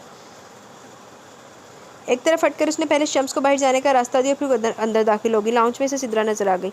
इतनी देर लगा दी तुमने? बोलते हुए इन्होंने बगौर इसके चेहरे के तासुरात को भी देखा था। तो क्या खाना खाते ही आ जाती? इसने हैरत से सिद्रा को देखा और इनकी गोद से शायरी को उठा लिया। मैं तो आ रही थी मगर फिर बाहर सब लड़कियों ने रोक लिया। बाहर मौजूद एक एक बंदे को घेरने की नाकाम कोशिश कर रही है। सबके कोई एक तो आइसक्रीम खिलाने के लिए तैयार हो जाए। शायरी को प्यार करते हुए बता रही थी जबकि सिद्रा ने दिल ही दिल में खुदा का शुक्र अदा किया कि इसका मूड बेहतर है। रह गए शम्स तो इनका गुस्सा खत्म होने में ज़्यादा वक्त नहीं लगेगा। पकड़े अभी से, मैं तो अपना सेल फोन लेने आई थी। एकदम ही याद आने पर इसने शायरी को वापस इनके हवाले किया और सीढ़ियों की सिमत भागी थी। कमरे में दाखिल होते हुए इसने रुककर इसे देखा जो इंतहाई संजीदा तासुरात चेहरे पर सजाए अपने कमरे से बाहर आ रहा था। बस एक नज़र इसने रास्ते में आती सारा के मुस्कुराते चेहरे पर डाली, कतरा कर निकलना ही चाहता था मगर वो सूरत से इसके बाजू को थाम कर रोक गई थी। क्या हुआ, ऐसा चेहरा क्यों बना रखा है? वो मुस्कुराते हुए बोली थी। जाने दो सारा। इसकी जानिब देखे बगैर शईस ने इसका हाथ अपने बाजू से हटाना चाहा। नहीं, पहले मुझे बताओ क्या हुआ है। वो बोल रही थी। यहाँ जो ना हो वो कम है। वो सुर्ख चेहरे के साथ बोला। कुछ नहीं हुआ है। क्या मैंने तुमसे कोई शिकायत की? वो संजीदा लहजे में बोली थी। तुम्हारी शिकायत करने से भी मेरी गैरत नहीं जाग सकती थी। वो तलख लहजे में बोला था। क्या बोल रहे हो तुम? सारे ने राजी से देखा। मैं और क्या बोल सकता हूँ? मैं तो बस अपनी धज्जियाँ खुद अपनी आंखों के सामने उड़ती देखने के लिए मौजूद हूँ। जो मेरे लिए कीमती और काबिल इज्जत है इसे मैं खामोशी से गालियाँ खाते देखता रहूँ तो इससे ज़्यादा शर्मनाक हरकत और कोई नहीं हो सकती। सुलगते लहजे चीखती हुई आवाज़ में बोलता वो जारहाना अंदाज में आगे बढ़ गया जबकि वो उजलत में सेलफोन कमरे से लेकर इसके पीछे ही बाहर निकली थी। मगर तब तक इसे देर होगी। बोझल अंदाज में एक तायराना नज़र इसके इतराफ़ में डाली, फिर गहरी सांस भर के वो वहीं बरामदे के स्टेप पर बैठ गई। दाएं जाने पोर्शन के सामने से मोमो नजर आई। अपने भाई के सर पर खड़ी शायरी से हिदायतें दे रही थी जो अपनी बाइक की धुलाई में मसरूफ़ था। बाकी सारी लड़कियों का मजमा से गेट की सिम जाता हुआ दिखाई दिया। ग्राउंड में बास्केटबॉल का गेम अरूज पर था। शोर और सीटियों की आवाज़ें बुलंद हो रही थी। ग्राउंड की बाउंड्री के पास ही खड़ के बड़े मर्द हजरात कुर्सियों पर बैठे बातों में मगन थे। शम्स भी वहीं बैठे से नजर आई। इधर उधर भागते बच्चों की तादाद में चहकती हनी की आवाज़ यहाँ तक आ रही थी। हाथ पर चेहरा टकाए वो खाली खाली नज़रों से इर्द गिर्द फैली रौनकों को देखती रही। ज़िंदगी के मेले में, खुशियों के रेले में, तुमसे क्या कहें जाना इस कदर झमेले में। हिजर के समंदर में दरख्त और तख्ते की एक ही कहानी है। तुमको जो सुनानी है बात को ज़रा सी है, बात उम्र भर की है। उम्र भर की बातें कब दो घड़ी में होती हैं। दर्द के समंदर में अनगिनत जजीरे हैं, बेशुमार मोती हैं। आंख के जजीरे में तुमने जो सजाया था, बात इस दिए की है, बात इस किले की है जो खलवत में चोर बनकर आता है। लफ्ज़ की फसीलों पर टूट टूट जाता है। ज़िंदगी से लंबी हर बात रत जगह की, रास्ते में कैसी हो बात तखलिए की। तखलिए की बातों में गुफ्तगू इजाफ़ी है। प्यार करने वालों को एक निगाह काफ़ी है। हो सके तो सुन जाओ एक दिन अकेले में। तुमसे क्या कहें जाना इस कदर झमेले में। तुमसे क्या कहें। सेल फ़ोन की आवाज़ पर वो एकदम चौंकी और फिर हल्की सी मुस्कुराहट के साथ कॉल रिसीव की। चॉकलेट फ्लेवर नहीं है सारा? इसके अलावा कोई फ्लेवर तुम खाओगी नहीं? क्या करूँ? उभरती आवाज़ पर इसने चौंक कर गेट पर लगते झमटे को देखा। अरे इन सब ने तुम्हें घेर लिया। वह धीरे से हंसी थी। तुम्हें याद रहा मुझे चॉकलेट फ्लेवर पसंद है? कैसे याद नहीं रहेगा? अपना पेट काट काट कर तुम्हारे लिए आइसक्रीम खरीदता रहा हूँ। इसके संजीदा लहजे पर दंग हुई थी। झूठे इंसान, सदियों पहले तुमने मुझे आइसक्रीम खिलाई थी, वो भी सिर्फ 3 बार ही। ये मौजा हो सका था? मैंने एक लाख तुम्हें मना कर दिया, तुमने तो दोबारा आइसक्रीम का नाम तक नहीं लिया। वह एहतजाजन बोली। अब तो पूछ रहा हूँ, बता रही हो या आइसक्रीम वाले का बिस्तर यहीं गेट के सामने लगवा दूँ? वो उजलत में बोला था। रहने दो और जाने दो, इस बेचारे को क्यों रोका हुआ है? वो बोली थी। ठीक है फिर रुको, मैं बाहर से तुम्हारे लिए चॉकलेट फ्लेवर ले आता हूँ। वो बोला था। कोई ज़रूरत नहीं है, ऐसा करो अपनी पसंद से कोई भी फ्लेवर ले लो। वो फ़ौरन बोली ठीक है हनी के हाथ भेज रहा हूँ, ले लेना। हनी के हाथ से बचेगी तो ज़रूर ले लूँगी। मुस्कुराते हुए उसने लाइन डिस्कनेक्ट की थी, मगर फ़ौरन संजीदा होते अपनी जगह से उठी, जबकि वो आंखों में शरारत सजाए इसके सामने आ खड़ा हुआ। किससे बात करी थी फ़ोन पर? वो मशकूक लहजे में पूछी थी। देखो शाहरुख, मुझे प्यार से सब शाही कहते हैं। दरमियान में वो बड़ी तरंग से बोला था। आप भी अगर इसी नाम से पुकारें तो ये तो दिल बाग बाग हो जाएगा। अच्छा। सारा ने सुलगती नज़रों से उसके मुस्कुराते चेहरे को घूरा। ज़रा यही डायलॉग अपनी हमजाद के सामने कहो, वो भी यहीं आ रही है। सारा के इशारे पर वो करंट खाकर दूर हटते पलटा था, जहाँ मोमो का नामो निशान तक नहीं था। अगले ही पल खिजलज़दा होकर इसने सारा को देखा, जो खा जाने वाली नज़रों से घूरती आगे बढ़ गई। सारा, कम से कम इस वक्त बैठकर तुम न्यूज़ चैनल में देखा करो, फ़ौरन चेंज करो, मेरा ड्रामा शुरू होगा, देखने दो, वरना मुझे नींद भी नहीं आएगी। शहरी को कमरे में सुलाकर वापस आते हुए सिद्रा ने कहा, पता नहीं आपको कब ये सास बहू के ड्रामा के रोग लग गए। बेजारी के साथ इसने चैनल चेंज किया और सेंट्रल टेबल से शाम का अखबार उठा लिया। सिर्फ आज आखिरी बात जाने दे बड़े भाई, इसके बाद कभी क्रिकेट का नाम तक आपके सामने नहीं लूँगा। शान की लजाजत भरी आवाज़ पर इसने चौंक कर इसकी जानिब देखा, जो शम्स के पीछे मिन्नत समाजित करता आ रहा था, जबकि शाहरुख भी इसकी तकलीफ में ही था। जब मैं मना कर चुका हूँ तो क्यों बार बार एक ही बात दोहरा रहे हो? डे नाइट मैचेस के अलावा कोई और काम रह गया तुम्हारी ज़िंदगी में? इसके बुरी तरह झिड़कने पर सारा ने तरह अमेज़ नज़रों से शान के उतरे हुए चेहरे को देखा। चंद घंटों के बाद अब बाकी सब भी तो जा रहे हैं। शाहरुख भी मन में आया था। बाकी सब खाई में कूदेंगे तो कूद जाओगे तुम भी? शम्स ने नागवारी से घिरका था। चुपचाप जाकर सो जाओ, घर से कदम भी बाहर निकाला तो फिर अपना हश्र भी देख लेना।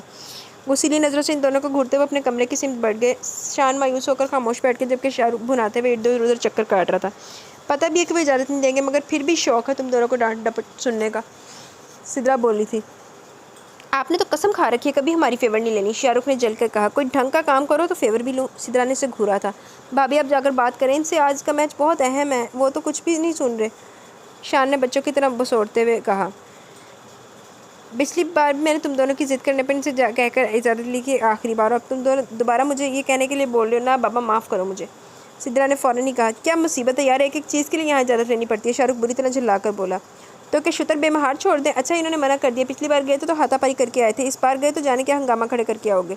सिद्रा ने डपटने वाले अंदाज में कहा। सिद्रा तुम्हें मेरी जान की कसम इजाज़त दिलाओ जाने की।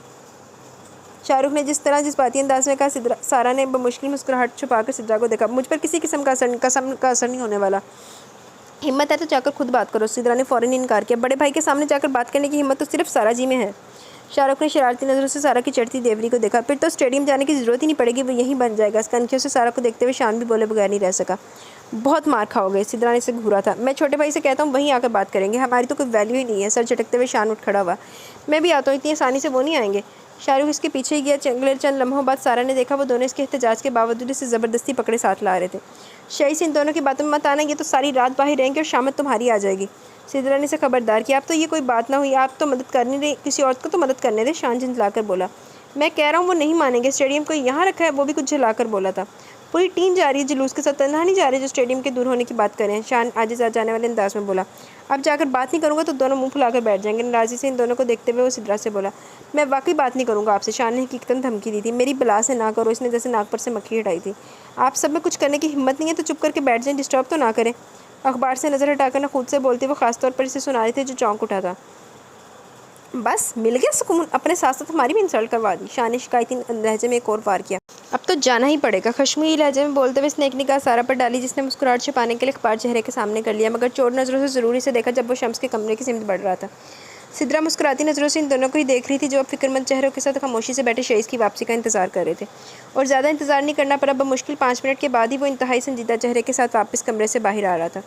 एक तायराना नज़र इसने सबकी सवालिया नज़रों में डाली और इसी संजीदगी के साथ सिद्रा के साथ ही कुछ फासले पर बैठ गया। क्या हुआ? इसकी खामोशी पर सिद्रा ने कुछ घबरा कर पूछा था। जवाबन इसने एक नज़र शान और शाहरुख के चेहरों पर डाली और अगले ही पल अपना चेहरा झुकाते हुए मुश्किल उमड़ती मुस्कुराहट को रोकने की नाकाम कोशिश की। चलो भाई, ये ठोक कर आ गए ताबूत में आखिरी कील। शाहरुख ने तिल मिलाकर कुशन एक तरफ पटका था, जिस पर सिद्रा बेसाख्ता हंसी थी। एक मुस्कुराती नज़र शेष के झुके सर पर डालकर सारा ने गर्दन मोड़कर इन्हें देखा था, जो बिगड़े तेवरों के साथ कमरे से बाहर आ चुके थे। सिद्रा, किचन के दूसरे दरवाजे की चाबी कहाँ है? लॉक लगाना मुझे, वो पूछ रहे थे। किचन में ही है, फ्रिज से पर। इन्होंने फ़ौरन जवाब दिया, जिस पर वो तेज़ कदमों के साथ लाउंज से बाहर निकल गए। छोटे भाई, अनसे अंदाज में दहाई देते शान ने कुशन से ही टकरें बरसाई थी। क्या बोल दिया इन्हें? वो तो तालों में चाबियाँ फिट करने पर तुल गए हैं। शाहरुख ने खा जाने वाले अंदाज में शेष को देखा, मगर अगले ही पल चौंक कर सारा को देखा, जिसकी खिलखिलाती हंसी बेसाख्ता थी, मगर वो फ़ौरन ही मुंह पर हाथ रखे इसे रोक गई। भाभी, कोई और सीन होता इस वक्त तो कसम से निसार हो जाता। सिद्रा से बोलते हुए इसने सारा की तरफ इशारा किया था। ए पागल, सारा को आग ही लगी जो आंखें निकाल कर इसे देख रहा था। मजाक कर रहा था, खुदा के लिए भड़कना नहीं। इसके तेवरों ने शाहरुख को फ़ौरन ही सीधा कर दिया था, जबकि बिगड़े तेवरों के साथ शहीस को देखते हुए बल खाकर रह गई, जो हर चीज़ से अनजान बना मुस्कुराहट छुपाने की कोशिशों में मगन था। तभी शम्स वापस लाउंज में आते दिखाई दिया और रुके बगैर ही वो मेन गेट डोर को ग्लास डोर की सिमत बढ़ते चले गए। सबकी नज़रें इनके ताक़ुब में थी, जिन्होंने पहले बाहर की ग्रिल्स को लॉक किया और फिर अंदर आकर दरवाजे को भी लॉक कर दिया। सख्त नफरत है मुझे ज़िद्दी और नाफरमान बागी इंसानों से। इन सब के सरों पर आकर वो धाड़े थे, जिस पर सारा ने तप कर इन्हें देखा।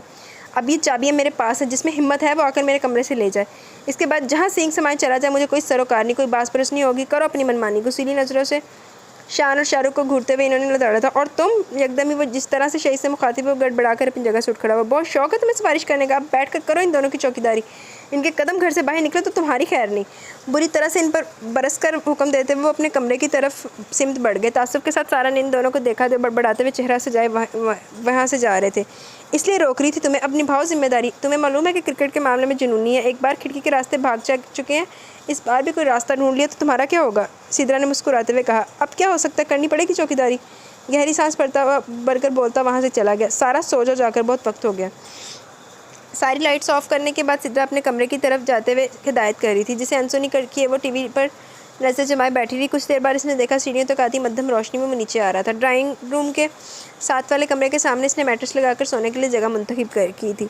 सारा ने बेसाख्ता मुस्कुराते हुए इसे देखा, जिसने बाहर आते शान को वापस अंदर धकेल कर दरवाज़ा बंद किया था और फिर वहीं लगाए गए बिस्तर पर सोने के लिए लेट गया। मगर लेटने से पहले इसने हाथ के इशारे से सारा का गुड नाइट ज़रूर कहा था। सोफे पर नीम दराज में मुकम्मल बंद वॉल्यूम के साथ न्यूज़ चैनल्स देखने में मसरूफ़ जब कुछ चौंक कर इसने इस क्वेश्चन से सर उठाया। वो शान ही था जो दबे कदमों के साथ कमरे से बाहर निकला था। शोएब शहीस के पास से गुजरता सीढ़ियों के तीसरे स्टेप पर खामोशी से बैठ गया। चंद लम्हों तक तासुब ज़रा नज़रों से उसे देखती रही, फिर टीवी ऑफ करके सीढ़ियों की सिमत चली। क्या हुआ, इस तरह यहाँ क्यों बैठे हो? वो इससे पूछ रही थी, जो सर झुकाए उदास बैठा था। कब तक पहुँचना था स्टेडियम? इसकी खामोशी पर सारा को मजीद हमदर्दी हुई, जो पूछ रहा था। 2 बजे मैच शुरू हो जाएगा, वो बुझे हुए लहजे में बता रहा था। बाहर सब जमा हो रहे हैं, हमारी न जाने से टीम ख़राब हो जाएगी, शर्मिंदगी अलग उठानी पड़ेगी। सुनो, वो कह चुके हैं मेरे कमरे से चाबी ले जाओ, फिर इन्हें कोई सरोकार नहीं होगा, कोई बास परस नहीं करेंगे। वो एक नज़र शोएब शहीस की जानिब डालकर इसने उकसाने वाले अंदाज में सरगोशी की। तकिए के नीचे रखते हैं वो चाबी और हमेशा यही चैलेंज देते हैं, मगर कभी चाबी चलाने की हिम्मत नहीं हुई। वो खफकी के साथ बताया था। सारा, आप ये काम कर सकती हैं, मैं वादा करता हूँ बड़े भाई के सुबह जागने से पहले हम दोनों वापस घर आ जाएंगे। शान ने जिस तरह पूरी उम्मीद नज़रों से देखते हुए सरगोशी की, एक पल को तो वो सोच में पड़ गई। बात सिर्फ चाबी लाने की नहीं, अगर इन्हें भनक भी पड़ गई तो फिर मैं कैसे यकीन कर लूँ तुम दोनों इनके जागने से पहले लौट आओगे? वो तशवीश का इजहार करते हुए साफ इनकार भी नहीं कर सकी थी। मैं आपसे वादा कर रहा हूँ, प्लीज़ सारा हमारी मदद करें, सिर्फ आधा घंटा रह गया हमारे पास। शान यकीन दिलाते हुए इल्तजा कर रहा था। अच्छा, फिर मैं कोशिश करती हूँ। ना चाहते हुए भी राज़ी होगी। आप चले, मैं आता हूँ। पुरजोश होकर शान उठा था कि मगर जबकि वो दबे कदमों के साथ आगे जा चुकी थी। बेखबर सोए शहीस के करीब से गुजर कर वो कमरे में दाखिल हुआ था, जहाँ शाहरुख क्रिकेट के मखसूस लिबास में मलबूस जाने के लिए बैग भी तैयार कर चुका था। हो गया काम, जियो सारा। कमरे में आते ही शान ने सरगोशी के साथ हाथ में मुक्का मारते हुए इसे इतला दी और शाहरुख ने अपनी तरफ उछाले के कपड़े को कैच करता वॉशरूम में घुस गया। धड़कते दिल के साथ इसने अध खुले दरवाजे को मजीद खोलकर पहले अंदर झांका। ये गैर इखलाकी हरकत करते हुए इसकी ज़मीन ने 10 बार मलामत की, जिसे थपक कर सुलाते हुए वो एक कमरे में दाखिल हुई थी।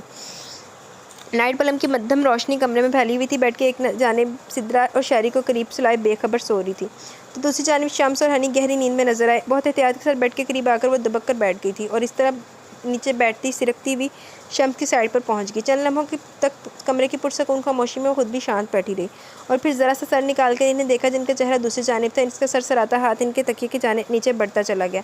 ज़्यादा जद्दोजहद नहीं करनी पड़ी। एक चाबी इनकी उंगली से टकराई थी, इसकी उंगली से टकराई और इसके पीछे बाकी सारा चाबियों का गुच्छा खींचता चला है। कामयाब होने के बाद सिरकती हुई सिद्रा की साइड पर आकर उठते हुए इन पर झुकी थी और इनका शाना धीरे से हिलाया था। गहरी नींद से आंखें खोलकर सिद्रा ने इसे देखा, जो चाबियों का गुच्छा इसके सामने लहराते हुए वो मुश्किल हंसी रोकती वापस पीछे हटी थी। तकिए से सर उठाकर सिद्रा ने गायब दिमाग के साथ एक नज़र सोए हुए शम्स को देखा और फिर खुले दरवाजे से नजर आते शान को, जो बेआवाज़ भंगड़ा डालते हुए नहीं देख रहा था। जबकि वह दरवाज़ा बंद करती बाहर निकल गई। बैग कंधे पर डाले एहतियात से बाहर निकलते हुए शाहरुख ने इन दोनों को देखा था, जो हंसी रोकते हुए इसी जानिब आ रहे थे। आगे बढ़कर शाहरुख ने कंबल में इत्मीनान से सोए हुए शहीस के कंधा थपथपाकर इसे जगाया और अगले ही पल इन तीनों की दबी दबी कलकल करती हंसी खामोशी में उभर रही थी। जब नींद में डोलते हुए शहीस ने ज़रा सा उठकर इन तीनों को देखा। छोटे भाई, खुदा हाफिज़, शान ने हंसी रोकते हुए कहा, जबकि वो आंखें मलता हुआ उठ बैठा था और इनके साथ ही शान और शाहरुख ने स्पीड पकड़ ली थी। इन दोनों के बाहर निकलते ही ग्रिल्स पर दोबारा ताला डालकर सामने देखा था, जहाँ घर के बाकी लड़के इनके ही इंतजार में गेट के पास खड़े थे। अंदर आते हुए फिर इसे देखते हुए हंसी थी, जो बेजारी के साथ बैठा था। मुझसे शान का उतरा चेहरा नहीं देखा गया, इसलिए मैं चाबियाँ चुरा लाई थी। वो खुद ही बता रही थी, ड्रामेबाज है वो, झांसा दे के तुम्हें। वो नाराज़ी से देखता उठ खड़ा हुआ। आप अब सो जाओ जाकर, तुम मुझे रात ख़राब करनी पड़ेगी, वो बोला था। वो दोनों सुबह होते ही आ जाएंगे, शान ने वादा किया मुझसे। चाबियाँ छालते हुए वो लापरवाही से बोली, तुम्हें ज़रूरत क्या थी हमदर्दी करने की? भाई को पता चल जाता कि तुम चाबियाँ निकालने के कमरे में गई हो तो वो क्या होता। वो मज़ीद नाराज़ी से बोला, निकालने क्या, वो वापस रखने भी चाहूँगी तो किसी को खबर नहीं होगी। तुम जाकर अपने कमरे में सो जाओ, मैं यही लाउंज में हूँ। इसे इत्मीनान दिलाते हुए वो जाने का इशारा करी थी। इसके बाद वो खामोशी से तकिया और कंबल संभाले सीढ़ियों की जानिब बढ़ गया। फजर की अजान पर इसकी आंख खुल गई। नमाज भी इसने वहीं लाउंज में अदा की। फिर चाय का मग तैयार करके बरामदे में आ बैठी। तकरीबन 7 बज रहे थे जब वो दोनों वापस आए। इसका शुक्रिया अदा करके वो दोनों कमरे में घुस गए, जबकि वो सिद्रा के बेदार हो जाने पर चाबियाँ इनके हवाले करती अपने कमरे में आ गई थी। अपने नाश्ते के दौरान वो हनी को भी साथ बिठाए नाश्ता करवा रहा था, जबकि सिद्रा इस वक्त उजलत में हनी का लंच बॉक्स तैयार कर रही थी। ये दोनों वापस कब आए थे? चाय के सिप लेते हुए इन्होंने यकदम ही सवाल किया था, जिस पर सिद्रा के साथ साथ इसने भी चौंक कर शम्स को देखा, जिनकी नज़रें अखबार पर ही गर्दिश कर रही थी। किसकी बात कर रहे हैं? सिद्रा गड़बड़ाकर बोली, तुम जानती हो, अच्छी तरह जानती हो मैं किसकी बात कर रहा हूँ। वो नागवार नज़र इन पर डालकर बोले थे, जवाबन वो इन्हें देख कर आएगी। मेरे घर में किस वक्त क्या हो रहा है सब खबर होती है मुझे। आंखें बंद करके नहीं बैठ रहा था। कोई मेरी बेखबरी में आए और मेरे तकिए के नीचे से चाबियाँ ले जाए और मैं अनजान बना रहूँ। वो तंज़िया लहजे में बोले, अखबार टेबल पर रखकर उठ खड़े हुए। इसे समझा देना, आइंदा भी अगर ऐसी हरकत करने का इरादा तो चूड़ियाँ उतार कर आए, जिनकी आवाज़ें इससे पहले ही मुझ तक आ गई थी। सारा को ताकीद करते हुए वो किचन से निकल के, जबकि सिद्रा को ताकीद करते हुए वो किचन से निकल के, जबकि सिद्रा ने धीरे से हंसते हुए शहीस को देखा, जो रुका हुआ सांस पर हाल करता इन्हें देख रहा था। हनी, मेरे सर में दर्द हो रहा है, मैं नहीं खेल सकती तुम्हारे साथ, अब तंग मत करना। आंखों से हाथ हटाकर इसने कोफत के साथ हनी को देखा।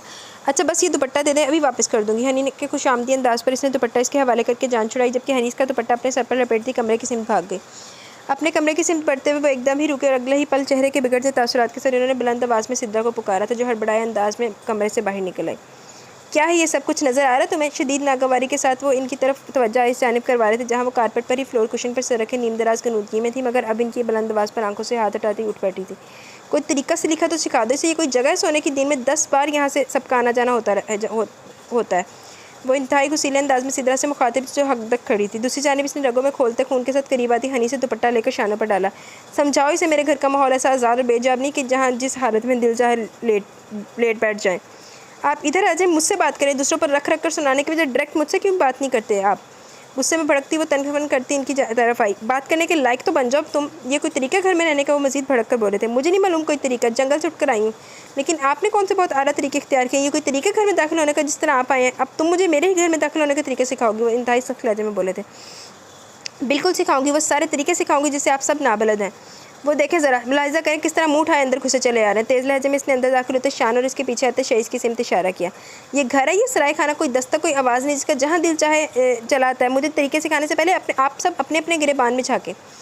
इसकी बुलंद आवाज़ पर करीब आते शहीस का रंग भी सिद्रा की तरह उड़ चुका था। अपनी ज़ुबान को लगाम देकर बात करो, वो धाड़े थे। और आपने जो अपनी लगामें ढीली कर रखी हैं, इन्हें कौन खींचेगा? इसकी पहले से भी ज़्यादा बुलंद आवाज़ पर शम्स सबकी इंतहा पर पहुँचने लगे। अपनी आवाज़ हल्की रखो वरना मैं अब लिहाज नहीं रखूँगा। वो शदीद तैश के आलम में धाड़े थे।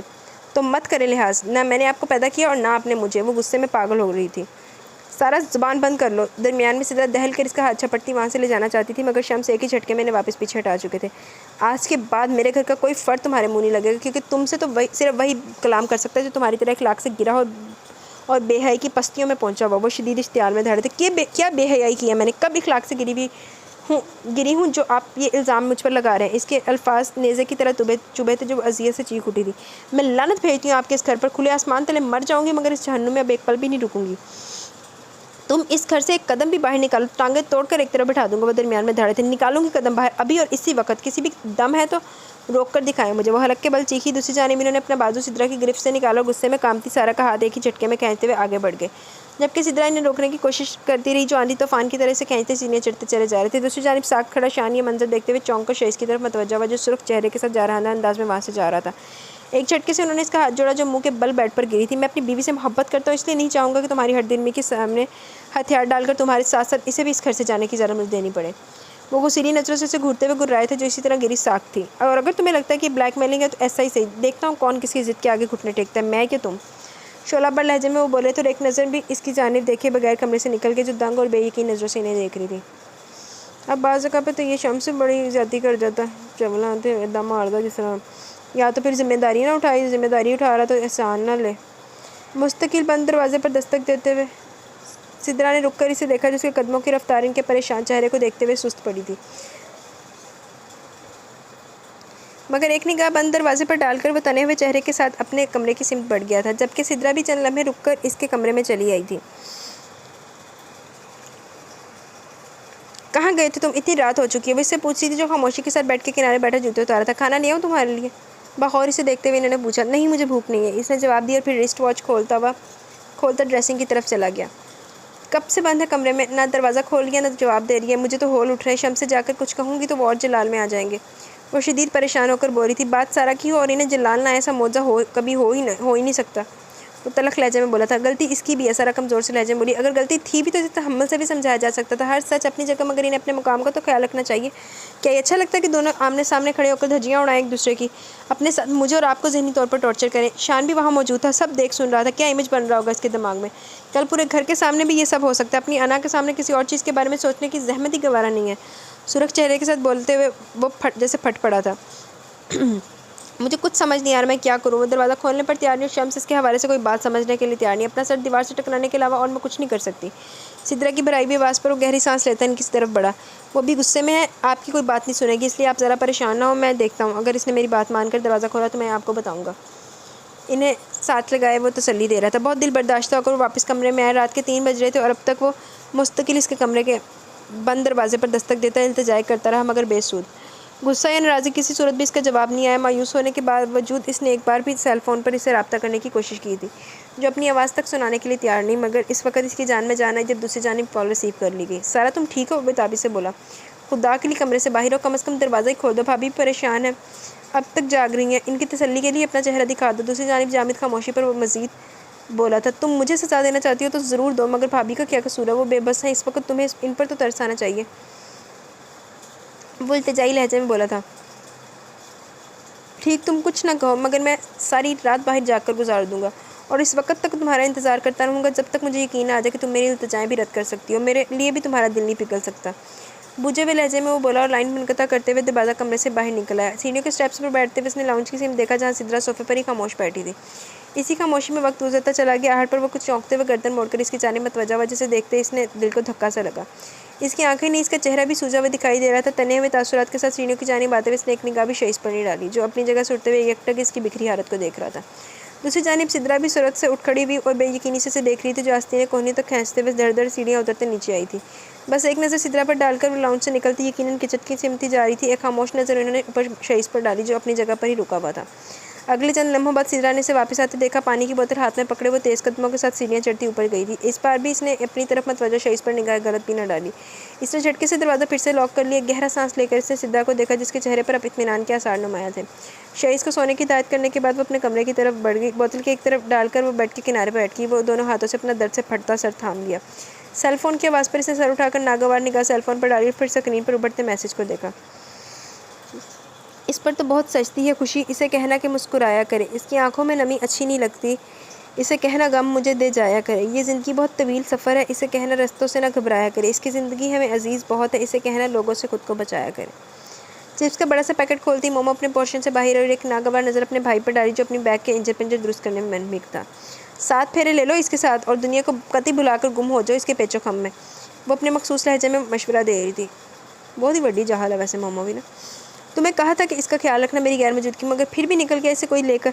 इसकी हालत से अंदाज़ा हो गया मुझे। एक बार फिर इसका भाई इस पर बरसा था। बाइक ना होगी, नई नवेली दुल्हन होगी, जो तुम्हारे सिवा कोई हाथ भी ना लगाए। इसे जाती है यहाँ से या मैं उठूँ? इसका भाई बुनाकर बोला। दूसरी जानिब इसने अपना चिप्स का पैकेट अपने दूसरे भाई से बचाते हुए इसके कंधे पर हाथ जड़ा, जो हंसते हुए चंद कदम दूर भागा था। अंदर जाओ, आतिफ भाई चाय मांग रहे हैं, वो दूर से ही बता रहा था। इनसे कहो बीवी मांगने की उम्र में चाय पी पी कर कोयले की कान बनने का इरादा। झिड़कने वाले अंदाज में बोलती हुई इस जानिब बढ़ गई, जहाँ शान कार के बोनट पर नीम दराज था, जबकि इसके पास ही शाहरुख मौजूद था। हाँ भाई, वो झांपल निकली कमरे से बाहर या नहीं? मेरे हवाले करो, 2 दिन में ठंडा करती हूँ। पेशानी पर बल डाले वो इन दोनों से मुखातिब थी। अरे मत पूछो, ठीक ठाक सबका बैंड बजा कर रखा हुआ इसने। शान ने हंसते हुए इसके हाथ से चिप्स का पैकेट लिया। वैसे बात मानने वाली है, दम है बच्ची में, शाहरुख ने मुतासिर होने वाले अंदाज में कहा। गोद में उठाकर कंधे से लटकाकर घूमो इस बच्ची को। इसने खात जाने वाली नज़रों से शाहरुख के मुस्कुराते चेहरे को देखा। नहीं, वाकई खुद जाकर देखो, बड़े भाई फुल टेंशन में घूम रहे, इनका तो बस नहीं चल रहा, वरना दरवाज़ा तोड़कर इसे बाहर ले आए। शान ने भी तायद की। हाँ, जाकर देखूँ और मैं भी बड़े की गुस्से में की लपेट में आ जाऊँ, वो नागवारी से बोली थी। इसी डर की वजह से तो हम यहाँ बैठे हैं, शान ने कहते हुए चिप्स का पैकेट शाहरुख की सिमत बढ़ाया। चेक तो कर लो, बंद कमरे में भूखी प्यासी मर आ गई तो इस आधी घरवाली ने पूरे ख़ानदान को थाने के चक्कर लगवा देने, मोमो ने कहा था। मेरा ख्याल है ऐसी भयानक बातें ना कीजिए, पहले घर में टेंशन फैली हुई। शाहरुख ने खशमगी लहजे में कहा। भयानक बातें ना कीजिए, बल्कि सलामी दीजिए इस छुटकनी को। वो तन चबा चबा कर बोली थी। घुन्ने गंभीर तरह से फिदा हो बैठा इस पिंक पैंथरी पर। बस नहीं चल रहा कि बाहों में लेकर पाकिस्तान पहुंच जाए। इसके खा जाने वाले अंदाज पर शान कहका लगा कर हंसा। कुछ भी बोलो, अपने को कोई फ़र्क नहीं पड़ता। कालों को झटकते हुए शान अकड़ता हुआ आगे बढ़ गया। गरक हो, वो पीछे से गुर्राई थी। क्या हो गया, इसे गरक कर रही हो तो निकाह क्या मेरे साथ पढ़वाओगी? शाहरुख को गया सीधे। शान संजीदगी से बोला, मगर अगले ही पल कराह उठा जब मोमो ने एक घोंसा इसके पेट पर जड़ते हुए चिप्स का पैकेट वापस छीना था। कतई किसी घटिया फिल्म की तड़पती मचलती हीरोइन की तरह रेंग रहा है बोनेट पर। बस एक बारिश की कसर रह गई है। एक और हाथ से जड़ते हुए वो दांत पीसती गुर्राई थी, जबकि शान इसके तबसरा पर गड़बड़ाकर फ़ौरन ही बोनेट से उतर गया और खशमगी नज़रों से घूरता आगे बढ़ गया, जो हंसी रोकने की कोशिश कर रही थी। कमरे में दाखिल होते हुए सिद्रा ने एक नज़र इन्हें देखा, जो बैकग्राउंड से पूछते लगाए टीवी के चैनल चेंज कर रहे थे, मगर अब इनकी तरफ ही मुतवज्जह थे। खाना खाया इसने? वो पूछ रहे थे। दरवाज़ा खोल दिया इसने, इतना काफ़ी है। वार्डरोब में कुछ तलाश करते हुए वो स्पार्ट लहजे में बोली, भूखा मरने का इरादा करके बैठी है क्या? वो बुरी तरह खोल कर बोलते हुए रुक कर हनी को देखने लगे, जो दरवाजे पर रुकी सहमी नज़रों से इन्हें देख रही थी। कल से महसूस कर रहे थे कि वो इनसे दूर दूर और बिल्कुल खामोश है। वजह वो जानते थे, कल सारा के साथ इनके जारहाना रवैये को उसने अपनी आंखों से देखा था। घर का सुकून बर्बाद करके मेरी औलाद की नज़रें मुझे मुजिम बनाकर बैठी है बंद दरवाजे कमरे में। वो सीलर सख्त लहजे में बोली, अब मैं क्या करूँ? गला घोंट दूँ उसका? फिर सब कुछ ठीक हो जाएगा। सिद्रा जब्त नहीं कर सकी थी। तुम कुछ मत करो, मगर फिर भी मैं तुम सबके तेवर देख रहा हूँ, अकल रखता हूँ मैं। वो नागवार लहजे में बोले। कल भी वो खाने के वक्त गायब था और आज भी इसका कुछ अता पता नहीं है। क्या मैं समझता नहीं हूँ? खूब जगानगत के मुजाहरे हो रहे हैं। इनके सुलगते लहजे पर सिद्रा खामोशी से साथ वापस कमरे से बाहर निकल गई।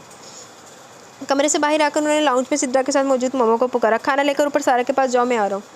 संजीदगी साथ से हिदायत करके वो वापस कमरे में चला गया, जबकि मोमो एक हैरान नज़र सिद्रा पर डालती लाउंज से निकल गई थी। शहादत की उंगली पर बालों की लट लपेटते हुए इसने नज़र उठाकर इसे देखा, जो ठोकर मारकर दरवाज़ा खोलती अंदर आई थी और खाने की ट्रे बेड की साइड टेबल पर पटकी थी। किसी ट्रेजेडी फिल्म की मजलूम औरत, ख़त्म करिए नाटक। देखा, बड़ी जहाल है वैसे ये औरत ना, मुझे बहुत बुरी लगती है ये बंदी। झिड़कते हुए इसने सारा को घूरा। मैं इस खाने को हाथ तक नहीं लगाऊंगी, ले जाओ ये खाना। कदरे पीछे की तरफ सरकते हुए वो नागवारी से बोली, मगर अगले ही पल वो चीखी जब मोमो ने झपट कर इसका बाजू तो पहुंचा। चंड मारो एनू, तो एनू बाहर कड्डो इथों। आई वड्डी महारानी, गुलाम समझ रखा जो खाना पेश करने तेरे नखरे बिठाए। क्या कर रही हो तुम? शम्स की आवाज़ पर फ़ौरन ही सारा को छोड़कर दूर हटी। भूखी शेरनी बड़ी घूर रही है मुझे। बेटा तुम बाहर निकल, फिर निपट लूँगी। वो सारा को धमकाती कमरे से बाहर निकल गई। दूसरी जानिब इनके इसने चेहरे के बिगड़ते असरात के साथ नज़र उठाकर शम्स की जानिब नहीं देखा था।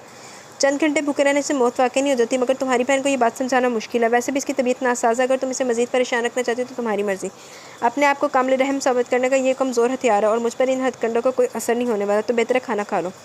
सर्द लहजे में बोलकर वो कमरे से बाहर निकले और बाहर मौजूद हनी को अंदर जाने का इशारा किया। दूसरी जानिब वो खून के घूंट पीती रही। कितनी होशियारी से काम लिया था इन्होंने, और इस के कमरे में आकर उन्होंने सबकी नज़र में खुद को क्लियर कर दिया था, तो फिर वो क्यों उनके सामने डटने की बजाय कमज़ोर एहतजाज करी थी। इसने सोचा, मैं भी आपके साथ खाना खाऊंगी। हनी ने बेड पर चढ़ते हुए इसकी गर्दन में बाहें डाली। अपनी फेवरेट चिकन बिरयानी और दिगर लवाजमात को इसने देखा और फिर हनी को गोद में बिठाकर खाना सामने रख लिया।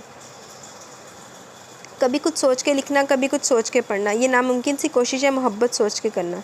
किसी का दिलरुबा चेहरा और इस पर दिलनशी आंखें कि जिसको देख के जीना, इसी के नाम पर मर जाना, ये नामुमकिन सी कोशिश है मोहब्बत सोच कर करना। कुशन के सारे नीम दराज वो इस वक्त बंद वॉल्यूम के साथ एक डॉक्यूमेंट्री फिल्म देख रही थी। कदमों की आहट पर इसने स्पार्ट नज़रों से इसे देखा, जो इसकी जानिब ही मतवजह दाएं जानिब कुछ फासले पर मौजूद सोफे पर बैठ गया। खामोशी के साथ ठीक तरह बैठते हुए इसने कुशन गोद में रखकर नज़र दोबारा टीवी स्क्रीन पर मरकूज़ कर दी। तबीयत ठीक है तुम्हारी? वो पूछ रहा था। क्यों, क्या हुआ मुझे? ठीक तो हूँ, वो सर्द लहजे में बोले। क्या वाकई तुम सच कह रही हो? वो बगौर से देखते हुए पूछ रहा था। मेरा ख्याल है तुम इस वक्त यहाँ नहीं बैठना चाहिए, क्योंकि मेरे अंदर अभी इतना स्टैमिना नहीं है कि तुम्हारे भाई को यकीन दिला सकूँ कि मैं बेहयाई की पस्तियों में नहीं गिरी हूँ। वो मध्यम मगर तेज़ लहजे में बोली। मैंने जो सवाल किया पहले मुझे इसका जवाब दो। वो इसकी बात नज़रअंदाज करते हुए बोला। तुम्हें किसी चीज़ की परवाह नहीं होनी चाहिए, सही शईस, तुम बस आंखें बंद करके सब ठीक है का वेट करते रहो। इसकी जानिब देखे बगैर वो स्पार्ट लहजे में बोली। सारा, इस तमाम सूरत हाल में मेरी किसी मुदाखलत का मौका ही कहाँ आया था? इसके कुछ शर्मिंदा लहजे पर सारा ने सुलग कर इसे देखा था। तो फिर ठीक है, अब यहाँ बैठकर इस सूरत हाल के बारे में कोई भी बात करने की ज़रूरत नहीं है। भेजो सब कुछ जहन्नुम में। मैं जानता हूँ इनके समझाने का तरीका गलत था, लेकिन अगर तुम इस वक्त कुछ ज़ब्त करके इनकी बात समझने की कोशिश करती तो बात। शईस, मजीद कुछ मत कहना, वरना मैं भूल जाऊँगी कि मेरे सामने तुम हो। इसके एकदम ही बिगड़ने पर वो मजीद कुछ बोल भी नहीं सकता था। सही और गलत को तो रहने दो, मगर ये कोई तरीका होता है अपनी बात मनवाने का? मध्यम मगर तेज़ लहजे में बोलते हुए इसने अपनी कलाई सामने की, जिस पर उंगलियों के निशान टीवी स्क्रीन की हल्की रोशनी में भी वाज़ेह हो रहे थे। अपनी औलाद अपने खून के साथ ये सलूक कर सकते हैं? वो चार लोगों के सामने लेकर जाए इन्हें इस तरह खींचते हुए, कोई जानवर समझकर, जिस तरह मुझे समझ रखा है। वो गुस्सीले लहजे में बोल रही थी। क्या कसूर है मेरा कि यही कि मैं गलत बात बर्दाश्त नहीं कर सकती? इनके मुंह पर इन्हें गलत कह देती हूँ। अगर ऐसा तो ठीक है, ये काम तो मैं आज भी मैं कर सकती हूँ। कर लो जो करना है। आप अपनी असलियत खुद दुनिया को बताओगे। सर झटकती वो खामोश होकर टीवी स्क्रीन की तरफ मतवज्जा हो गई, मगर चंद लम्हों बाद दोबारा से देखा जो बहुत खामोशी के साथ किसी सोच में गुम था। तुमने खाना खाया था? वो पूछ रही थी। हाँ, तुमने भूख हड़ताल ख़त्म कर दी तो फिर मेरे खाने ना खाने की कोई वजह न रही थी, वो बोला था। मुझे सुनकर इत्मीनान हुआ कि वो खुद तुम्हारे पास गए थे। तुम बस अपने इत्मीनान को कायम रखना, वरना सच्चाई क्या ये मुझे ही मालूम, और माफ़ करना मुझे कैंचनी बदलने का हुनर नहीं आता, वो सुलग कर बोली, जिस पर वो चंद लम्हों तक इसका चेहरा ही देखता रह गया। मेरा ख्याल है कि वो यकीनन चाहते थे कि तुम खाना खा लो। इन्हें मालूम था कि तुमने कई घंटों से कुछ नहीं खाया, और कैंचनी बदलने का हुनर सांप के पास ही रहने दो। वो मेरे भाई हैं, मैं इन्हें अच्छी तरह से जानता हूँ। वो तुम्हारे पास गए थे सारी नचाकियाँ अगर कुछ लम्हों के लिए भुलाकर, तो मैं तुमसे भी उम्मीद रखूँगा कि इनके अच्छे कदम को गलत मानों में लेने की बजाय तुम इसे मस्बत अंदाज से सोचो। हल्के से शिकायती लहजे में उसे कायल करने की कोशिश कर रहा था। हाँ बिल्कुल, मैं मस्बत अंदाज में सोच रही हूँ। वो मेरे पास इसलिए आया था कि मैं खाना खा लूँ, मगर इसकी वजह ये नहीं थी कि वो मेरे भूखा रहने में परेशानी थी। वजह सिर्फ और सिर्फ ये थी कि वो तुम्हारी भूख हड़ताल बर्दाश्त नहीं कर सके थे। वो तुम्हें भूखा नहीं देख सकते थे। इसके जताने पर वो फौरी तौर पर कुछ नहीं बोल सका, ना ही इसने मौका दिया। जिस तरह भी उन्होंने मेरी भूख हड़ताल को ख़त्म किया, इसका सिर्फ एक ही मकसद है कि तुम्हारे बाइकआउट का इख्तिताम हो जाए। अगर तुम अपने भाई को जानने का दावा करते हो तो ये भी याद रखो कि इनके एक ही रुख को तुम बहुत अच्छी तरह जानते हो, मगर इनके दूसरे रुख को सिर्फ मैं बहुत अच्छी तरह जानती पहचानती हूँ। ये बात मैं दावे से कर रही हूँ। बिना रुके वो कतई लहजे में बोलती दोबारा टीवी की सिमत मतवज्जा हो गई थी। दूसरी जानिब वो कुछ देर तक इसकी पेशानी पर मौजूद नागवारी के बल देखता रहा था। तुम्हें क्या लगता है कि इनके तुम्हारे पास जाने की वजूहत वही है जो तुम बता चुकी हो? वो पूछ रहा था। जाहिर है सबसे नाजुक वजह तो यही कि शई से इनकी कमज़ोरी है, वो तीखे लहजे में बोली थी। हाँ, मगर इससे भी बड़ी और नाजुक वजह एक और भी है। इसके संजीदा लहजे पर सारा ने सवालिया नज़रों से इसे देखा। यही कि शेष की कमज़ोरी सारा। वो इसे संजीदगी से बोला। मैंने कभी तुम्हारी कमज़ोरी बनने की कोशिश नहीं की, हमेशा तुम्हें मजबूत देखना चाहे, वो हैरत से इसे देखते हुए बोली थी। मैं किसी दूसरे मानों में ये सच बयान कर रहा था, अगर तुम समझने की कोशिश करो तो। वो कुछ खिफ़्फ़तज़दा लहजे में बोला। सुनो, रात के 2 बजे मुझसे कुछ किसी ऐसे वैसे मानों में बात मत करना, नहीं तो शोर मचा दूंगी। मैंने खुद से इस्तफसार बोली। तौबा इस्तग़फ़ार। कानों को हाथ लगाता वो अपनी जगह से उठते हुए इसे ही देख रहा था, जो खुलकर मुस्कुराई थी। कॉफ़ी का मूड हो रहा, बना कर लाता हूँ। हरगिज़ नहीं, मैं नहीं पीऊँगी, वो दहल कर इनकार कर गई। इस तरह इनकार तो ना करो, अपने हाथों से तुम्हारे लिए बनाऊँगा तो यकीनन बदज़ायक़ा नहीं होगी। जाते जाते रुक कर वो कुछ नाराज़ी से बोला। इतने इसरार के बाद कभी डेट पर भी ले जाओ। वो इसे घूर कर बोली। जवाबन वो जिस तरह हाथ जोड़कर वहाँ से गया था, सारा ने धीरे से हंसते हुए इसे देखा और फिर एक गहरा सांस भरकर सोफे की पूछ से सर टका लिया। दूसरी जानिब कमरे से बाहर आती सिद्रा ने एक नज़र लाउंज से निकलते शेइस को देखा और फिर इसकी तरफ चली आई, जो इनकी आमद से बाखबर होने के बाद भी इसकी तरफ मतवज्जा नहीं हुई थी। तुम जाग रही हो? अब तक तबीयत तो ठीक है ना तुम्हारी? वो इससे पूछ रही थी, जो सपाट चेहरे के साथ टीवी पर नजरें जमाई इस तरह लाताल्लुक बैठी थी जैसे इसके अलावा कोई दूसरा मौजूद ही ना हो। चंद लम्हों तक वो मुंतज़िर नज़रों से देखती रही, फिर वापस पलटकर किचन की सिमत जाने का इरादा करी थी। क्या कह रही थी वो? बात की इसने तुमसे? किचन में आते ही इन्होंने इससे सवाल किया, जो कॉफ़ी मेकर के पास मौजूद था। जो हुआ बहुत गलत हुआ। गलतियाँ दोनों तरफ से हुई, मगर ज़्यादती किस तरफ से हुई आप जानती है। वो बहुत हल्की आवाज़ में बोल रहा था। देखा जाए तो वो बहुत अच्छी तरह से अच्छी बात से समझा रहे थे। काउंटर से टेक लगाते हुए वो इससे तायद चाह रही थी। बेशक वो अच्छी बात समझा रहे थे, मगर जिस तरह समझाया वो अच्छी बात भी गलत तासुर लेकर इस तक पहुंची। अगर इसकी जगह कोई और भी होता तो इसका भी तकरीबन वही रिएक्शन होता। इनके लहजे में जो हकारत थी, इसे महसूस करना मुश्किल नहीं था। मैं या आप भी इसी तरह किसी के सामने खामोशी से बेइज्जत नहीं होंगे। आप समझ सकती हैं मैं क्या कह रहा हूँ? वो बता रहा था। जब एक तन्हा हो जाने वाले इंसान को आप अपने भरे पूरे घर में लेकर आते हैं तो घर के तौर तरीके भी एक तरीके से समझाए जाते हैं। और सारा तो वैसे भी बहुत समझदार है। मैंने देखा सबकी मौजूदगी में वो कितनी एहतियात के साथ रहती है, जबकि घर एक वाहद जगह जहाँ इंसान आराम से आज़ादाना घूम फिर सकता है। शेष इस वक्त तो घर पर कोई नहीं था। बस ये हुआ कि इसका दुपट्टा हनी के पास था और वो नाउच में ही इन्हें लेटी हुई नजर आ गई। सीधा तासुब के साथ बता रही थी। अगर उन्होंने एक से ज़ायद बार ये सब देखा होता तो वो आपके ज़रिए से ये बात समझा सकते थे, मगर उन्होंने कुछ भी सोचे समझे बगैर इसकी गलती का एहसास दिलाना शुरू कर दिया। क्या फ़ायदा हुआ? उल्टा इसने इन्हें गलत करार दे दिया। और ठीक कहा था इसने, मुझ पर भी ये लाजिम है कि अपने ही घर में मुझे बेधड़क दाखिल नहीं होना चाहिए, वो बोला था। ये बात तो बाद में मैंने भी शम्स को समझाने की कोशिश की कि वो अचानक और बेवकत ही घर आए थे, मगर तुम जानते हो गुस्से में कभी वो इतनी बात भी नहीं सुन सकते। वो मैं तो इस बुरी तरह फंसी हुई हूँ कि समझ में नहीं आता किस तरफ बोलूँ। वो बेबसी से बोली थी। वो बिल्कुल भी बात नहीं कर रही है। अभी बात की तो कोई जवाब नहीं दिया। ऐसा सिर्फ इसलिए कि आप हर बार इसे गलत कहती हैं। अगर किसी जगह वो ठीक है तो इस बात को भी इसके सामने माना करें, और जहाँ भाई दुरुस्त लगते हैं इस बात को भी उसके सामने दोहराया करें, वो इन्हें समझाने वाले अंदाज में बोला। जबकि मैं ऐसा कुछ नहीं कर सकता। अगर मैंने इसे गलत नहीं कहा तो ये भी नहीं कहा कि तुम अपनी जगह बिल्कुल ठीक हो। मुझे मालूम था मामला भी गर्म है, वो बहुत कुछ बोलेगी और कहा भी इसने, मगर मैंने इसके सामने ये भी नहीं कहा कि भाई गलत है। मैंने ये ज़रूर कहा कि इनकी एक दो बातों को मुस्बत अंदाज में इसके सामने रखूँ, ये जानते हुए कोई हरगिज़ कायल नहीं होगी। दोनों ही कायल नहीं होते। शम्स भी इसके मामले में जितने सख्त होते जा रहे हैं, वो भी इतनी ज़िद्दी होती जा रही है। दोनों किसी भी जगह एक दूसरे को सही मानने के लिए तैयार नहीं होते। सिद्रा तशवीश के साथ बोली थी। ये दोनों अपनी अपनी अनाओं को एक तरफ रखते हैं तो इस घर में इन दोनों से अच्छा कोई नहीं है। और सिर्फ यही नहीं, ये दोनों एक दूसरे के लिए भी बहुत अच्छे साबित होंगे। वो यकीन लहजे में बोला। किस ख्वाब नगर की बात कर रहे हो? शईस की अनहोनी वही हो सकती है, सिद्रा धीरे से हंसते हुए बोली। चौंक कर इसने कमरे में जाती सिद्रा को देखा और फिर एक नज़र शेइस के चेहरे को देखते हुए कॉफ़ी का मग ले लिया। हो गया डिस्कशन? वो तंजिया लहजे में बोली। हाँ, कोई एतराज़? वो हल्के फुल्के अंदाज में बोला था। मैं कौन होती हूँ एतराज़ करने वाली? हर औरत अपने शौहर के लिए हसास होती है। वो सर झटक कर बोली। तुम जानती हो वो किसी के फेवर में कुछ भी कहने की पोजीशन में नहीं है। वो बोला था। यहाँ तुम गलत बयानी से काम ले रहे हो। वो हमेशा अपनी शौहर की फेवर करती है, समझे? वो जलकर बोली। टेस्ट करो, तुम मान जाओगी, मैं बहुत अच्छी कॉफ़ी बना सकता हूँ। मैं मौजू बदलने के लिए बोला। दूसरी जानी वो भी खामोश होकर कॉफ़ी का सिप लेने लगी। अगर तो तुझसे बहुत इख्तलाफ भी ना हुआ, मगर ये दिल तेरी जानिब से साफ़ भी ना हुआ। ताल्लुकात के बरज़ख में ही रखा मुझको। वो मेरे हक़ में था ना मेरे खिलाफ भी ना हुआ। अजब था जुर्म मोहब्बत की जिसमें दिल ने मेरे सज़ा भी पाई नहीं और माफ़ भी ना हुआ। खिलाफ मामूल आज से बेदार होते हुए काफ़ी दिन चढ़ आया था, इसलिए सर और तबीयत दोनों ही बोझल हो रहे थे। सीढ़ियाँ उतरते हुए इसने हैरानी के साथ शान को देखा जो शम्स के कमरे से बाहर निकल रहा था, वरना अमूमन इस वक्त वो शाहरुख या तो अकेडमी गए होते थे या फिर यूनिवर्सिटी। खुशखबरी है आपके लिए, इसके तरफ आते हुए शान ने कहा, जबकि वो रुककर सवाली नज़र से देखने लगी। बड़े भाई आज घर में ही है और हो सकता है कुछ इनका रुख रोशन आपको हर वक्त घर में दिखाई देता रहे। वो मुस्कुराते हुए बता रहा था। क्या मतलब? वो हैरत से पूछ रही थी। तबीयत ठीक नहीं है इनकी, डॉक्टर ने आराम की तलकीन की। इसने मज़ीद बताया। अच्छा, मुझे तो नहीं मालूम, क्या ज़्यादा तबीयत ख़राब हो गई? इसने कुछ तशवीश से पूछा। नहीं, अब तो बेहतर है तबीयत। आप भी अपनी तबीयत बेहतर रखिएगा वरना मसला हो जाएगा। वो शरारती मुस्कुराहट के साथ बोला। जवाबन वो धीरे से हंसती किचन की सिर्फ बढ़ आई जहाँ सिद्रा पहले से मौजूद थी। मैं सिर्फ चाय लूँगी और मैं खुद बना लूँगी, आप जो काम करिए वो करें। सिद्रा ने इससे नाश्ते का पूछा जब वो बोली। बस ये सूप बना रही हूँ भी शम्स के लिए, ताकि फिर इन्हें टैबलेट्स दूँ। वो तो कुछ भी खाने के लिए राज़ी नहीं हो रहे। वो बता रही थी। रात तक तो ठीक थे, फिर क्या हुआ अचानक? पानी की घूंट लेते हुए पूछ रही थी। रात में इन्हें टेम्परेचर हो रहा था, मगर सुबह इतना तेज़ हो गया कि मैं खुद घबरा गई थी।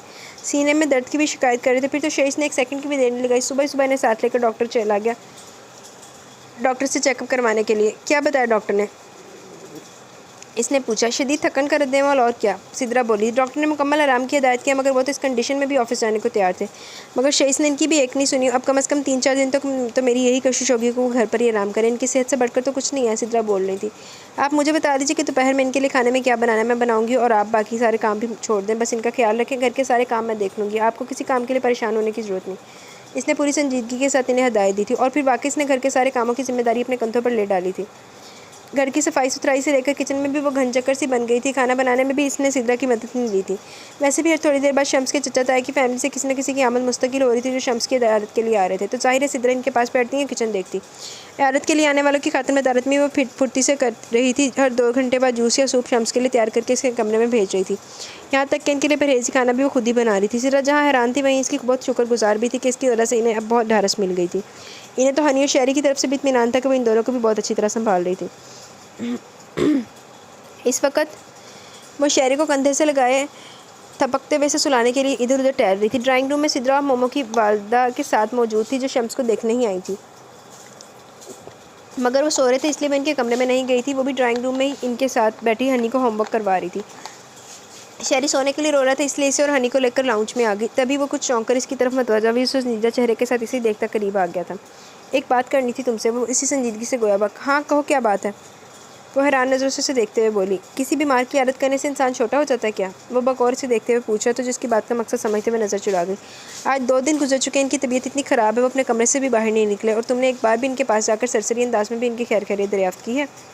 वो पूछ रहा था, जबकि वो इस सवाल से बचना चाह रही थी। मुझे वक्त नहीं मिला, कोई ना कोई इनके पास मौजूद होता, मगर मैं जाऊँगी इनकी तबीयत के बारे में पूछना। ना चाहते हुए भी इसे बिलाकर ये कहना पड़ा। अभी तो कोई नहीं इनके पास, मैं चाहता हूँ कि तुम अभी इनके पास जाओ। यकीनन तुम्हारा जाना इन्हें अच्छा लगेगा। हो सकता है वो इंतज़ार भी करें कि तुम इनके पास जाओगे। वो कुछ समझाने वाले अंदाज में बोला था। अभी जाऊँ? वो तजब्जब का शिकार हुई। ये सच था कि इसका दिल बिल्कुल इस चीज़ के लिए राज़ी नहीं था, मगर शेइस की संजीदगी और पूरी उम्मीद नज़रों को देखते हुए इनकार नहीं कर सकी थी। जाओ। मध्यम आवाज़ में बोलते हुए शेइस ने हाथ बढ़ाकर शहरी को इससे ले लिया। एक नज़र इस पर डालकर वो सुस्त रवि के साथ शम्स की कमरे की जानिब बढ़ गई। सोए हुए शहरी को एहतियात से सोफे पर लिटाकर वो हनी की तरफ मतवजा होगा, जो अपनी बुक हाथों में उठा इसके करीब आ गई। दबे कदमों में बैठ के करीब आ रुकी, जहाँ वो बेखबर सो रहे थे। गर्दन मोड़कर इसने एक नज़र दरवाजे पर डाली, फिर एक तायराना नज़र कमरे पर दौड़ाई। अब चंद मिनट यहाँ रुकने के लिए इसे कुछ ना कुछ तो करना ही था। नाखून कुतरते हुए इसकी नज़रें दोबारा इन पर आ ठहरी थी।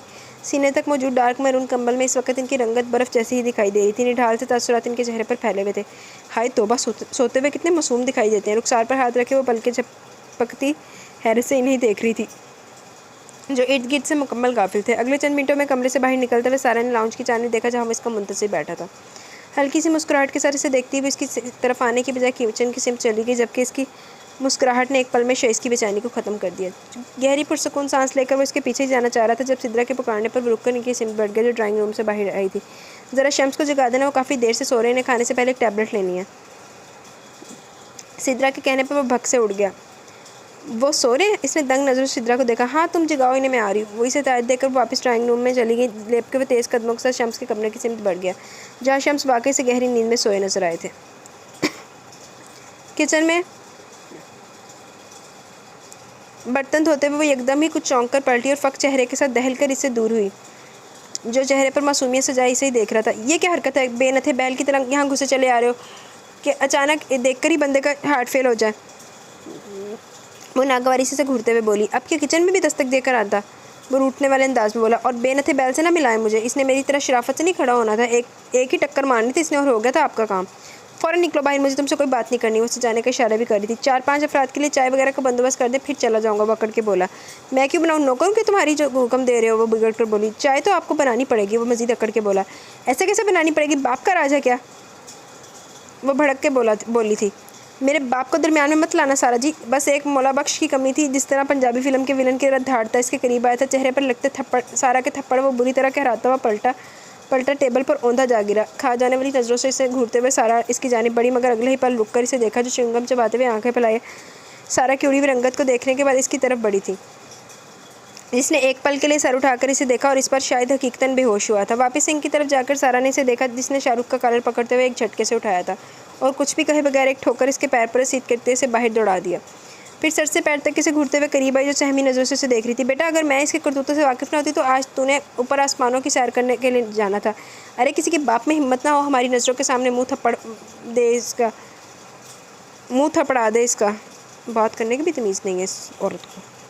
खा जाने वाली नज़रों से इसने सारा को घूरा। मैं इसे मारना नहीं चाहती थी, मगर वो भी तो बस कर, सारी हिस्ट्री मालूम है, तेरी भी मारना नहीं चाहती थी। दरमियान में झिड़कते हुए इसने सारा के अल्फाज दोहराए। सारा, अब कब से उभरती पुकार पर वह चौंक कर पलटी। यहाँ से फरागत के बाद रात में जब ऊपर आओ तो बता देना, मुझे कुछ बात करनी है तुमसे। संजीदगी के साथ इसने बात मुकम्मल की थी और इसके कोई सवाल करने से पहले वापस चला गया। दूसरी जानिब वो उलझ कर यही सोचती रही कि क्या बात हो सकती है। जमाइयाँ रोकती वो सीढ़ियाँ चढ़ती ऊपर आ रही थी और कुछ चौंक कर इसे देखा था जो अपने कमरे के दरवाजे पर रुका खश्मगीन नज़रों से इसे ही देख रहा था। अगले ही पल कुछ याद आने पर सारा ने अपनी पेशानी पर हाथ रखकर ज़ुबान दांतों तले दबाई। मैं यहाँ इंतज़ार कर रहा हूँ और आपको टीवी से फुर्सत नहीं मिली, क्या बेवकूफ़ नज़र आता हूँ मैं? इसके कहने पर सारा ने बेसाख्ता फुर्ती हंसी को रोकने के लिए मुँह पर हाथ रख लिए। अब हंसी आ रही है, टाइम देखो क्या हो रहा है, सुबह जल्दी उठना होता मुझे, आप तो रहेंगी घर में आराम से। इसके हंसने पर वह नाराज़गी से बोला। मेरे जहन से निकल गया और तुम मुझे याद नहीं दिला सकते थे। मैं क्यों याद दिलाता, तुम मेरी बात भूल भी कैसे सकती हो? वो मज़ीद नाराज़गी से बोला। ठीक है, मुझसे गलती होगी, मुझे माफ़ कर दो। वो चेहरे पर मासूमियत सजाए बोली और फिर हाल में ही ग्लास विंडो के करीब रखे काउच पर बैठी। अब बताओ तुम क्या? बोलते हुए इसने एकदम ही रुककर हैरानी से इसे देखा जो सोफे पर बैठने की बजाय इसके साथ काउच पर थोड़ा फासले पर बैठ गया था।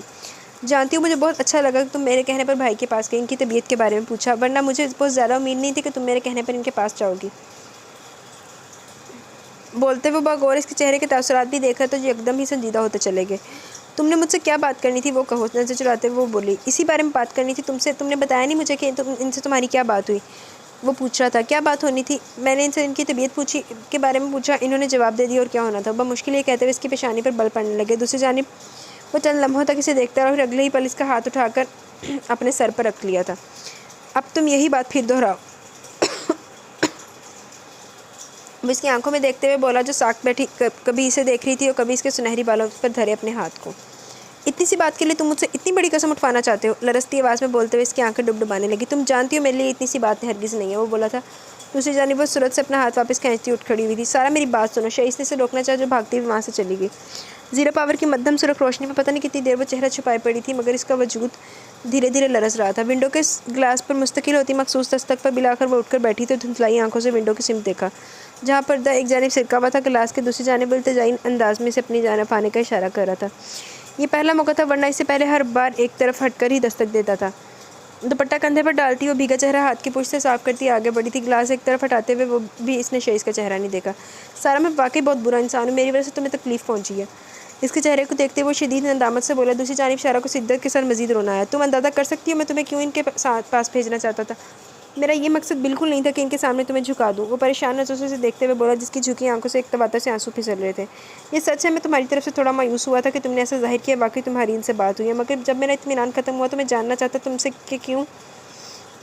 वो इसी नेदामत के साथ बोला, तुमने इतनी उम्मीद के साथ मुझसे इनके पास आने के लिए कहा तो मैं तुम्हें मायूस करके तुम्हारा दिल नहीं तोड़ना चाहती थी, मगर मुझ में इतनी हिम्मत भी नहीं थी कि इनकी हालत बेदारी में इनके पास जाऊँ। ना ही मैं इतना हौसला खुद में पाती थी कि तुम्हारे दोबारा कहने पर इनके पास जाती। बहते आंसुओं के साथ वो भराई आवाज़ में बोली, तुम्हारे पास मुझसे ज़्यादा हिम्मत और हौसला, इसलिए ये बात रहने दो।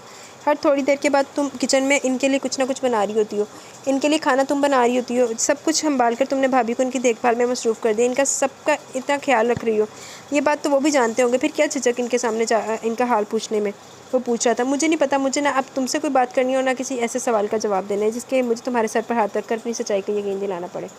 वो इसी तरह रोते हुए सुर्ख चेहरे के साथ बोली, गलत, तुमने मुझे कुछ बताया ही नहीं था तो फिर सच और झूठ का सवाल ही नहीं उठता। मुझे ये अच्छा नहीं लगा कि तुम खामोश रही, मेरे हमारे दरमियान कोई बात छुपी नहीं है, इसलिए मैंने तुम्हारा हाथ अपने सर पर रखा कि हर रुकावट से नज़र चुराकर तुम मुझसे साफ बात करो। मगर इस हरकत के बाद मैं खुद पछता रहा हूँ, खुदा के लिए बोरा आंसू तो ज़ाया मत करो। वो इल्तिजाई लहजे में बोला था। और मुतमिन रहो, बिल्कुल मैं तुम्हें दोबारा इनके पास जाने के लिए नहीं कहूँगा। हर इंसान का अपना अपना तरीका, तुम भी ज़ुबान की बजाय अपने अमल से ये साबित कर चुकी हो कि तुम्हें भी हम सब की तरह इनकी बहुत फिक्र है।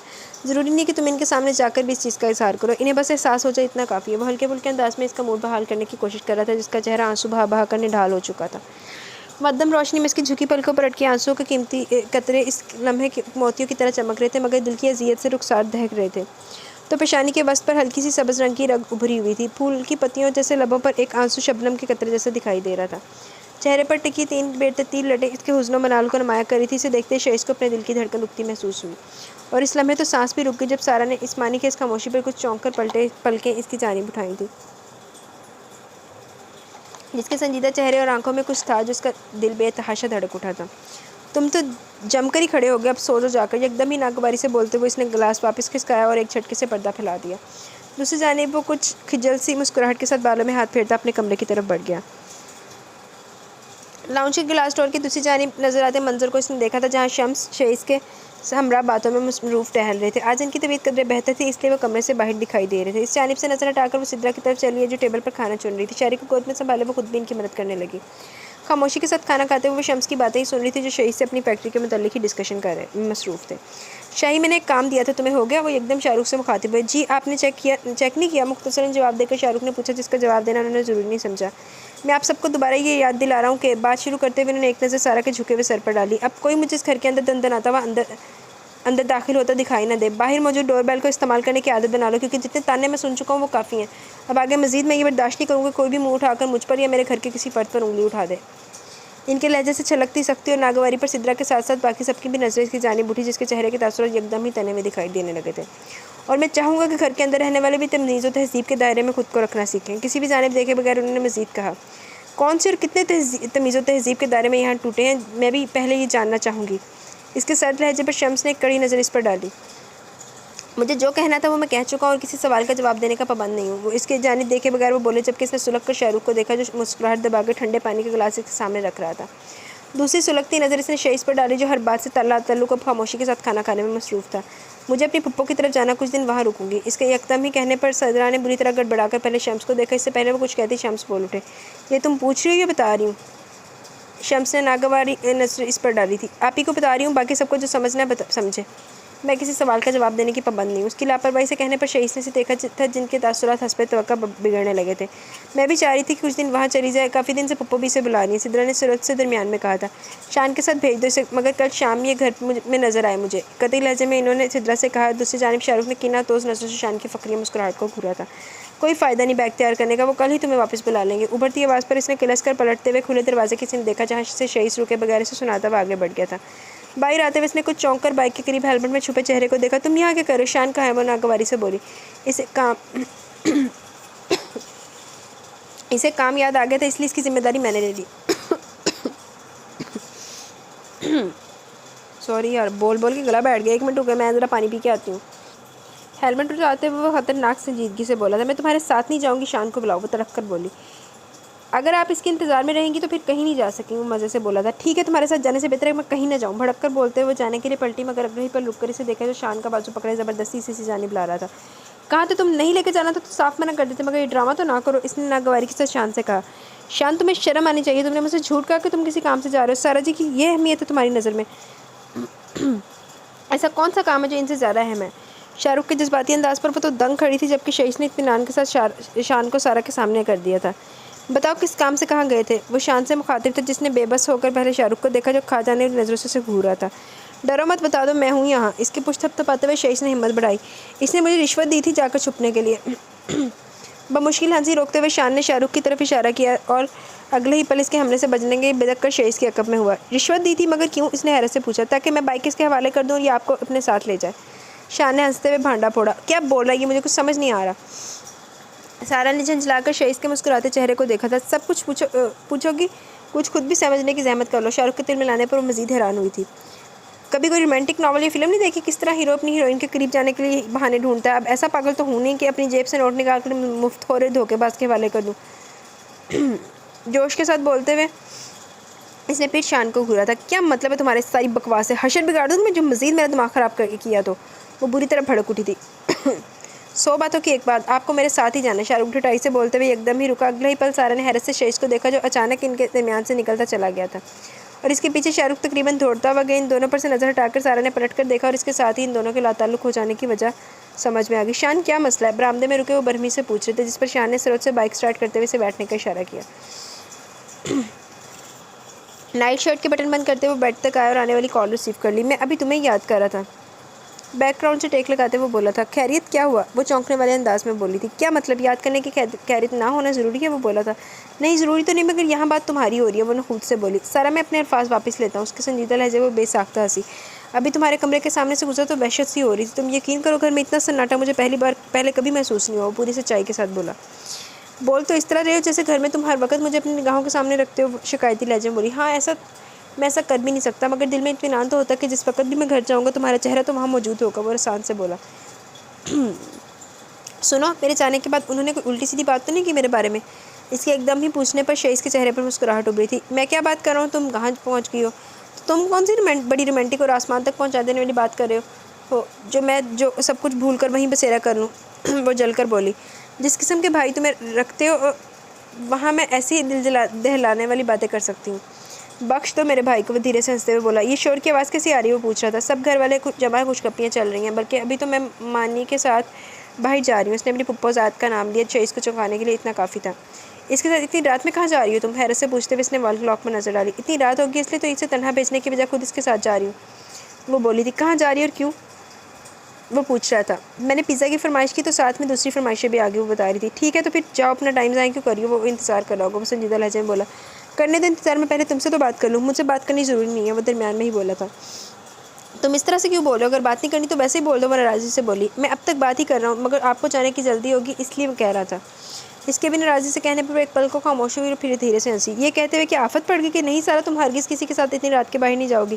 क्यों नहीं बोलते? ये मुस्कुराती हुई आवाज़ में वो पूछ रही थी। जब तुम जानती हो कि मैं क्या चाहता हूँ तो मेरे कुछ कहने का इंतज़ार क्यों कर रही थी?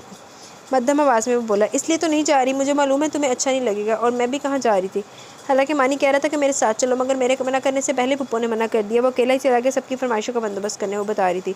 फिर मुझे क्यों परेशान करने का शौक़ चढ़ा तुम्हें? वो खश्मगीन लहजे में बोला। ऐसे ही दिल चाह रहा था। वो हंसी। कल वापस आओ फिर देखता हूँ तुम्हें। वो कुछ धमकाने वाले लहजे में बोला। मैं नहीं आ रही कल, जब दिल चाहेगा तभी आऊँगी। वो ना खुद से बोली। ऐसा गज़ब मत करो सारा, भाई ने तुम्हें कल ही वापस आने का कहा था। वो कुछ परेशान होकर बोला। इसलिए तो वापस नहीं आ रही। वो कौन होते मुझे हुक्म देने वाले? मैं अपनी मर्ज़ी से आऊँगी। वो फैसला सुना रही थी। सारा, खुदा के लिए फिर कोई मसला ना बन जाए तो तुम मेरे कहने से भी कल नहीं आओगी? वो पूरे उम्मीद अंदाज में बोला। अगर ये तुम्हारा फरमान होता तो ज़रूर कल आ जाती। भाई की चमचे ना बनो। वो डपटने वाले अंदाज में बोली थी। जाओ सो जाओ, खुदा हाफिज़। सारा, तुमने कल वापस आना है, समझने की कोशिश करो। वो ज़िद होकर बोला। तुम भी समझने की कोशिश करो शईस, कल तो मैं हरगिज़ नहीं आऊँगी। शब बखैर, खुदा हाफिज़। मज़े से वो बोली थी और इसके रोकते रोकते भी लाइन डिस्कनेक्ट कर गई। बाउंड्री के पास मुस्कुराते हुए शाहरुख को देख रहा था और इसके इर्द गिर्द पागलों की तरह भागते उछलते अपने दूसरे कज़न्स को भी, जिन्हें शाहरुख ने खबार कर रखा था। बड़ी होशियारी फुर्ती के साथ पूरे ग्राउंड में घूमते हुए इसने बॉल किसी के हाथ में लगने देने की कसम खा रखी थी। एक पल को तो इसने खुद ग्राउंड में उतरने का सोचा। शाहरुख से बॉल लेकर अपने कब्जे में बास्केट तक पहुंचाना इसके लिए मुश्किल ना था, मगर इस वक्त वो किसी और ही मूड में था। आवाज़ देकर इसने बाउंड्री पर बैठी मोमो को अपनी तरफ बुलाया और इसके कान में कुछ कहा, जिसे सुनते हुए इसने शैतानी मुस्कुराहट के साथ पुरजोश नजर आते शाहरुख को देखा। ध्यान से। बाउंड्री फलांगते हुए इसने शईस की हिदायत सुनी थी। छोटे भाई, ये क्या किया आपने? शाही बहुत गुस्सा करेगा। बाउंड्री के पास मौजूद लड़कियों ने सारी कार्रवाई का मकसद भांप कर खबरदार किया, मगर इनकी जानिब तवज्जो देने की बजाय वो मोमो को ही देख रहा था, तो तीर की तरह भागती हुई शाहरुख की तरफ भाग गई थी और रुके बगैर घुटनों के बल फिसलती, इसकी टांगों के बीच से निकलती, बेकाबू होती, बाल अपने ही भाई के हवाले करती भगदड़ भागती हुई बाउंड्री की तरफ आई थी, जहाँ इसके कज़न के साथ शहीस भी खुलकर हंसते हुए शाहरुख को ही देख रहा था, जो इस मदाखलत पर पुश्त के बल गिरने के बाद सूरज से मोमो के पीछे ही आ रहा था। भाग जाओ, रुकना मत। मोमो को हाथ पकड़कर बाउंड्री के पार खींचते हुए इसने हिदायत की थी। देख लूँगा तुम सबको, शाहरुख ने हंसती हुई लड़कियों पर चीखा था। ख्वाम का हमने क्या किया? वो सब एहतजाजन बोली, जबकि शहीस मुस्कुराहट छुपाते हुए गेट की सिमत मतवजा हुआ, जहाँ से रेड स्विक अंदर दाखिल हो रही थी। शम्स के साथ फ्रंट पर सीट पर हनी मौजूद थी, जबकि पिछली सीट पर नजर आते चेहरे ने इसकी सारी शौकी हवा में उड़ा दी। अब पोर्शन की जानिब बढ़ते हुए इसकी नज़रें पार्किंग की जानिब भी थी, जहाँ वो बिगड़े तेवरों के साथ एक झटके से गाड़ी का दरवाज़ा बंद करती तेज़ कदमों के साथ घर के अंदर जा चुकी थी। दूसरी जानिब से शुक्र का सांस लिया जब शम्स घर के सिम जाने की बजाय मोमो के पोर्शन की तरफ बढ़ गए थे, जहाँ इसके चचा इनके मुंतज़िर खड़े थे। इनके साथ आखिर मसला क्या हद होती किसी चीज़ की? चेंज तक नहीं करने दिया मुझे, जिस तरह बैठी थी इस तरह साथ ले आए। मैं कह कर गई थी कल के मैं कुछ दिन बाद आऊँगी, तो फिर क्यों आप पहुँचे हवा के घोड़े पर सवार? सिद्रा के कमरे से उभरती इसकी बुलंद आवाज़ पर बासानी सुन सकता था। मेरा यहाँ दिमाग ख़राब हो रहा है और आपको हंसी आ रही है? आप सब ने क्या पागल समझ रखा मुझे? वो यकीनन सिद्रा पर भड़की थी। मुझ पर क्यों गुस्सा करी हो? मुझे तो पता भी नहीं वो कब तुम्हें लेने जा पहुँचे। सिद्रा की मुस्कुराती आवाज़ सुनाई दी। यही तो मसला, आपको कुछ पता ही नहीं होता। एक शौहर नहीं संभाला जाता, छोड़ देती हूँ इन्हें मेरे पीछे और एंजॉय करती हैं। सारी गलती आपकी, आप ही ठीक होती तो ये हशर ना हो रहा होता मेरा। शदीद गुस्से में बकती झकती वो कमरे से बाहर आई थी और खा जाने वाली नज़रों से घूरा, जो चेहरे पर शर्मिंदगी के तासुरात से जाए कुछ झिझकते हुए इसकी जानिब बढ़ रहा था। मैं इनके लिए तुमसे माफ़ी मांगता हूँ, शर्मिंदा लहजे में वो इतना ही बोला। दूसरी जानिब सारा ने एक तीखी नज़र इस पर डाली और अगले ही लम्हे शहीस तंग हुआ जब इसे देखते हुए बेसाख्ता हंसती चली गई। दूसरी जानिब सिद्रा इसकी आवाज़ पर कमरे से बाहर आते हुए हैरान हुई। क्या हुआ? इसे शहीस से सवाल करते हुए इनकी नज़र सारा पर ही थी, जो हंसी से बेहाल होती इसके शाने पर चेहरा छुपा गई। क्या हकीकत में पागल हो गई? इसे घिरकते हुए उन्होंने शहीस को देखा, जिसके चेहरे पर नाराज़गी के तासुरात फैलते जा रहे थे। ज़रा गौर से देखें आप ही, ऐसा लग रहा है उबले हुए अंडे में से जर्दी झांक रही है। बमुश्किल हंसी रोककर शहीस की तरफ इशारा करते हुए इसने फिल खिलाना शुरू कर दिया, जबकि सिद्रा ने चौंक कर शहीस को देखा। वाइट ट्राउज़र के साथ बहुत हल्के जर्द रंग की खूबसूरत सी टी शर्ट में इस वक्त वो सूरजमुखी के फूल जैसा ही दिखाई दे रहा था। आपने मुझे यकीन दिलाया था कि ये रंग मुझ पर बहुत अच्छा लग रहा है। इसने नाराज़गी के साथ सिद्रा को देखा। हाँ तो ठीक ही तो कहा था मैंने, तुम कहाँ इसकी बातों में आ रहे हो? गड़बड़ाकर बोलते हुए इन्होंने सारा को घूरा, जो मुँह पर दोनों हाथ रखकर हंसी रोक रही थी। अब यकीन हो रहा मुझे कितना ठीक कहा था आपने। शदीद नाराज़गी के साथ बोलता वो जाने के लिए पलट गया। बिला वजह शर्मिंदा कर दिया तुमने मुझे भी। इतना खिल रहा था चंद्रंग इस पर, बदतमीज़। सिद्रा ने मज़ीद घिरकने की परवाह किए बगैर वो सीढ़ियों की जानिब बढ़ गई। सारा ने इसे हैरत से देखा, जो चेंज करने के बाद अब बिल्कुल वाइट टी शर्ट जेबतन के नाराज़गी से देखता सीढ़ियाँ उतर रहा था। अब भी कोई बहुत ज़्यादा फ़र्क नहीं पड़ा। वो मुस्कुराहट छुपाए बोली, मगर इस बार वो बिल्कुल अनसुनी कर गया। इतनी बेनियाज़ी मगरूर इंसान। इसकी पुष्ट को घूरते हुए मज़ीद तंग करना नहीं भूली। ज़ात बन के मेरी ज़ात में रहा करता है एक शख्स है जो मुझ में बसा करता है। मेरे चेहरे में नज़र आता है चेहरा उसका, इसका तबस्सुम मेरे होठों पर खिला करता है। मेरे लफ्ज़ों से अदा होती हैं बातें उसकी, मेरे लहजे से इस गरूर इसका छलका करता है। मेरी नींदों पे बरसों से हुकूमत इसकी ख्वाब बन के वो मेरी पलकों पे सजा करता है। इस हद की तक मेरी हस्ती में मौजूद है, वो मेरे हर नक्श में अक्स उसका मिला करता है। कमरे में आकर इसने अपने बैग में रखे कपड़े निकाले थे और अपनी तरफ से तो वो 3-4 दिन पुप्पो के घर रहने का प्रोग्राम बना कर गई थी। वार्डरोब में कपड़े वापस रखते हुए से एक बार फिर शम्स पर गुस्सा आया। इस तरफ वक्त वो पौधों को पानी डाल रही थी जब शम्स ने आकर इसकी वापसी की रट लगा दी। वो खून के घूंट पीती ऐसे गीले कपड़ों के साथ आ गई थी। सादा अंगूरी रंग का जॉर्जेट का लिबास और इसका हमरंग मगर प्रिंटेड बड़ा सा दुपट्टा निकाल कर वॉशरूम में घुस गई। चेहरे पर पानी डालकर इसने अपना फेस वॉश उठाना चाहा, मगर इस वक्त वो हैरान हुई जब फेस वॉश का कहीं नामो निशान नहीं था। मज़ीद चंद लम्हों में इस पर इंकशाफ हुआ कि इसका शैम्पू, साबुन और कंडीशनर सब गायब थे। हैरान परेशान वो वॉशरूम से इस उम्मीद के साथ बाहर निकली कि हो सकता है सिद्रा ने इसकी गैर मौजूदगी में चीज़ें ड्रेसिंग की दराजों में रखती हूँ, मगर इसके एक के बाद इसने सारी दराजें खंगाल डाली। मायूस होकर वो कमरे से बाहर निकली और ऊपर से सिद्रा को आवाज़ें लगानी शुरू कर दी। आप मेरे कमरे में आई थी क्या? मेरा शैम्पू वगैरह सब आपने कहीं रखा है? कुछ भी नहीं मिल रहा, फेस वॉश तक गायब है। वो झुंझलाए अंदाज में बोली। मैं सुबह तुम्हारे कमरे की सफाई करने खुद गई थी, मासी तो आई नहीं आज। अच्छी तरह देखो, कल जाते हुए तुमने उठाकर कहीं और ना रखती हो। सिद्रा ने कहा था। अब ये चीज़ें उठाकर मैं वार्डरोब में रखूँगी क्या? सब कुछ अपनी जगह पर रख कर गई थी। मज़ीद झुंझलाकर बोलती वो वापस कमरे की तरफ गई थी। खरामा अपने पोजीशन की सिमत जाते हुए इसने शान और शाहरुख को देखा, जो किसी बहस में उलझे हुए थे। को मुदाखलत किए बगैर इन दोनों के करीब से गुजरते हुए वो एकदम ही रुका था और हैरत के साथ हवा में गहरे गहरे सांस भरते शाहरुख को देखा, जो अब इसकी तरफ मतवज्जा था। आज तुम कौन सा परफ्यूम इस्तेमाल कर रहे हो आजकल? मशकूक नज़रों से इसने दोनों को ही देखा। जो भी इस्तेमाल करो मुतमिन है, वो आपका हरगिज़ नहीं, शाहरुख ने खशमगी लहजे में कहा था। मेरा हो भी नहीं सकता, इतना बुरा वक्त भी नहीं आया कि लेडीज़ परफ्यूम इस्तेमाल करूँ, वो भी इसी के लहजे में बोला। ये आप इतने एक्सपर्ट कैसे हो गए कि सूंघ कर ही अंदाज़ा लगा ले कि मैंने लेडीज़ परफ्यूम लगाया? इस पर शाहरुख के मशकूक अंदाज पर शान साख्ता हंसा। भाभी को अगर मालूम हो कि तुमने इनकी बहन के कमरे से परफ्यूम चुरा कर इस्तेमाल किया तो क्या होगा? वो नागवार लहजे में बोला। इन्हें जब मालूम होगा तब देखा जाएगा, मगर आप पहले मेरे सवालों का जवाब दें। शाहरुख बुरी तरह जलकर इसे मुखातिब हुआ। पहला तो ये कि आपको कैसे मालूम हुआ कि मैंने भाभी की बहन साहिबा का परफ्यूम इस्तेमाल किया, और दूसरा ये कि आपने कब से इन मोहतरमा की खुशबू सांसों में उतारनी शुरू कर दी? जो फजूल बकवास मत किया करो, किसके बारे में किससे क्या कह रहे हो सोच लिया करो पहले। यकदम इसके नागवारी से घूरने पर शाहरुख की मुस्कुराहट गायब हुई थी। सॉरी, शर्मिंदा होकर माजरत करते हुए इसने शईस को देखा, जो मजीद कुछ भी कहे बगैर अपने पोर्शन की तरफ बढ़ गया, जहाँ शम्स पहले डोरबेल पर हाथ रख चुके थे। शम्स के साथ लाउंज में आते हुए वो भी चौंक कर इसकी तरफ मतवजा हुआ, जो सिद्रा को अपनी तरफ मतवजा करती तेजी से सीढ़ियाँ उतरती नीचे आ रही थी। मेरे कमरे से मेरा परफ्यूम, लोशन, हेयर ड्रायर भी, यहाँ तक कि नाइट क्रीम तक गायब है। मेरी इतनी महंगी चीज़ें कहाँ गायब हो सकती हैं घर से? वो शदीद गुस्से गसीले अंदाज में बता रही थी। दूसरी जानिब शईस का दिल चाहा अपना सर पकड़ कर बैठ जाए। अब क्या मसला हो गया? शम्स ने जिद छोड़ने जाने वाले अंदाज में सिद्रा को देखा। इसके कमरे से कुछ चीज़ें गायब हो गई हैं, कॉस्मेटिक्स वगैरह, सिद्रा ने बताया। तो कौन सी क़यामत आ गई चीखों पुकार मचाने के बजाय? ढूंढो घर में से चीज़ें कहाँ जाएंगी? नागवारी से बोलते वो शईस की तरफ मतवजा हुए। तुम्हारा यहाँ मौजूद रहना ज़रूरी है क्या? इसके सख्त लहजे पर वो एक पल को दंग हुआ, मगर अगले ही पल सुर्ख होते चेहरे के साथ पलट कर चीड़ियों की जानिब बढ़ गया। मुझे अभी और इसी वक्त मेरी चीज़ें वापस चाहिए। मुझे कुछ नहीं पता, कहीं से भी ढूंढ कर लाएँ। फरदर्मी के साथ सिद्रा से मुखातिब हुई। बात सुनो, अपने 2 टकों की चीज़ों के लिए मेरे घर का सुकून बर्बाद मत करो, जाकर ढूंढो अपने कमरे में। वो बुरी तरह झिड़कने वाले अंदाज में बोले थे। मेरी चीज़ें 2 टकों की नहीं, सारी इंपॉर्टेंट थी। मेरा हज़ारों का सामान चोरी हो गया और आपको सुकून की पड़ी हुई तिल मिलाकर बोली। क्या मतलब है तुम्हारा? चोर उचक्के नजर आते हैं हम सब जो ये इल्ज़ाम लगा रही है। वो भड़क कर बोले। इसका मतलब वो नहीं था जो आप समझ रहे हैं। इसने इल्ज़ाम नहीं लगाया। सिद्रा ने बिगड़ती सूरत हाल संभालने की कोशिश की। तुम्हारे सामने वो चोरी की बात कर रही हो, तुम कह रही हो कि इल्ज़ाम नहीं लगा रही? नींद में हो क्या? शम्स इन पर ही बरस पड़ी। तो क्या गलत कहा है मैंने? मेरे कमरे से चीज़ें गायब हो गई, कहीं मिल नहीं रही, इसका मतलब चोरी नहीं तो और क्या? मैं भी जब तक एक कमरा नहीं छान लूँगी चैन से नहीं बैठूँगी। वो इसी इश्तियाल में बोली। सारा तुम्हारा दिमाग तो ठीक है, कोई ऐसी नायाब चीज़ें नहीं है जिनके लिए तुम उल्टी सीधी हाँक रही हो। सिद्रा को भी शायद शदीद गुस्सा आया इसके जुमलों पर। मेरे लिए नायाब है, मेरा कौन सा बाप बैठा जो चीज़ों की ढेर लगा देगा मेरे कदमों में? वो भड़क कर बोली। बाप नहीं तो क्या, मैं बैठा तो हूँ यहाँ तुम्हें झेलने के लिए, और झेल रहा हूँ जब तक बर्दाश्त है। वो भी तैश से बोले। आप नहीं, मैं झेल रही हूँ यहाँ सबको, और मैं कोई इल्ज़ाम नहीं लगा रही। अभी साबित कर देती हूँ कि मैं गलत हूँ या ठीक हूँ या गलत। ठीक है, जाओ साबित करो, लेकिन अगर तुम मेरे या मेरे भाइयों के कमरों से तलाशी के लिए गई या इन्हें शक की नज़र से देखा तो अंजाम की जिम्मेदार तुम खुद होगी। इंतहाई सख्त लहजे में फैसला सुनाकर वो टीवी के सामने जा बैठी। दूसरी जानिब में खोलती नज़र सिद्रा पर डालती, पैर पटकती सीढ़ियों की तरफ चलेगी। आप भी इसे उलझने में कोई कसर बाकी नहीं रखते। अगर मैं भी ज़रूरत की कोई चीज़ इस्तेमाल के लिए कमरे में ले जाती हूँ तो क्या ये चोरी है? सिद्रा ने नाराज़ी से कहा था। ये बात जाकर अपनी बहन को समझाओ। इसी तरह भड़कने वाले अंदाज में बोले थे। वो परेशान थी, मगर आपने कोई अहमियत नहीं दी इसलिए वो गुस्से में इतनी बड़ी बात कह गई। ज़रा इसकी तरफ तारियाँ मत करो मेरे सामने। मेरे घर के अफराद से चोर नज़र आते हैं और मैं इत्मीनान से हाथ बंद करके ये बात कबूल कर लूँगा। ज़बान ना काट कर फेंक दूँ इसकी। इनके गुस्सीले अंदाज पर सिद्रा मज़ीद कुछ ना कह सकी, मगर अब वो सारा की तरफ से खौफ से में मुब्तला होने लगी। जानती थी कि अपनी चीज़ों को ढूंढने के लिए वो घर का एक एक कोना छान मारेगी। शुरू से ही वो अपनी छोटी से छोटी चीज़ को बहुत संभाल कर रखने की आदी थी। इसकी इजाज़त के बगैर इसकी कोई चीज़ इस्तेमाल करना किसी तूफ़ान की दावत देने के मुतरादिफ था। ना ही वो अपनी कोई चीज़ किसी से शेयर करने पर तैयार होती थी, और जो चीज़ें इसकी गुम हुई थी वो इसके रोज़मर्रा इस्तेमाल की चीज़ें थी। दिन में 10-12 तो इसे लोशन की ज़रूरत पड़ती थी। कॉस्मेटिक्स की चंद चीज़ों के अलावा वो किसी और चीज़ को हाथ तक नहीं लगाती थी, यहाँ तक कि लिपस्टिक भी नहीं। तुम किस सुच में गुम हो गए? तुम भी अगर यकीन है अपनी बहन पर तो जाओ छान लो मेरे भाइयों के कमरे। इनकी खामोशी पर भड़के थे। ये क्या बात की है आपने? लड़कियाँ बेध्यानी में कई चीज़ें उधर से उधर कर देते हैं। कई बार मैं इनके कमरे में छानने गई हूँ।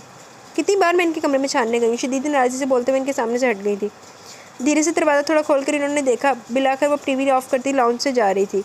इस वक्त वो कमरे से बाहर आए थे जब सारा ने अपने कमरे में जाकर दरवाज़ा बंद कर लिया। तेज़ कदमों के साथ वो सामने कमरे की जानिब बढ़ गए। 2-3 बार इन्होंने बंद दरवाजे पर दस्तक दी, फिर किसी को भी जवाब का इंतज़ार के बगैर कमरे में दाखिल हुए।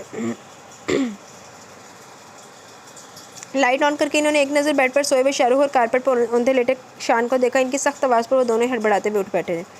इससे पहले मैं कोई सवाल करूँ, वो सारी चीज़ें मेरे सामने लाकर रखो जो मेरा सर उस बदलिहाज लड़की के सामने झुका देने के लिए काफ़ी हैं। इनकी भिंची हुई सख्त आवाज़ पर शान ने चोर निगाहों से शाहरुख को देखा, जो खामोशी के साथ ड्रेसिंग की सिमत बढ़ गया। जब वापस आया तो उसके हाथ में एक बड़ा सा पाउच था, जो इसने नज़र मिलाए बगैर शम्स की तरफ बढ़ा दिया। एक चीज़ निकाल कर बेड पर डालते हुए वो कड़ी नज़रों से इन दोनों को भी देख रहे थे, जो फ़क चेहरे के साथ सर झुकाए खड़े थे। क्या है ये सब? ये क्या है ये सब? खाली पाउच बेड पर फेंकते हुए बफर कर बोले। मैं सीना तान कर जिनका दफा कर रहा हूँ, ये है उनकी औकात। वो शोलाबार नज़रों से इन दोनों को देखते बोले। अब क्या मुंह लेकर जाऊँ मैं बाहर? बताओ मुझे, जाकर इकरार कर लूँ कि ये है मेरे भाई? और क्या जवाब दोगा सिद्रा को? जिसे मैंने बावर करवाया कि इसकी बहन गलत है, वो शदीद गुस्से में बोले, किसने की ये घटिया और गिरी हुई हरकत, मैं सिर्फ शैम्पू लेने गया था और बाकी चीज़ें खुद तुम्हारे पास चल कर आ गई। वो भड़क कर शाहरुख की बात काट गए। शर्म नहीं आई तुम्हें इसके कमरे में जाकर चीज़ें उठाते हुए? क्या तुम जानते नहीं हो किस किस्म की ज़ुबान रखती है वो? भरे हजूम में तुम्हें बेइज्जत करने की जरूरत रखती है वो, फिर भी तुमने ये हरकत कर डाली और आखिर ज़रूरत ही क्या थी ये फजूल काम करने की? तुम्हारे चमड़े जैसी खाल में ये सारी चीज़ें असरअंदाज हो सकती हैं कभी? बुरी तरह घिरकते हुए इन्होंने मजीद शर्मिंदा किया। बड़े भाई आप मेरी बात सुन लें, शाह ने मुश्किल दरमियान में कहा। आज अकेडमी में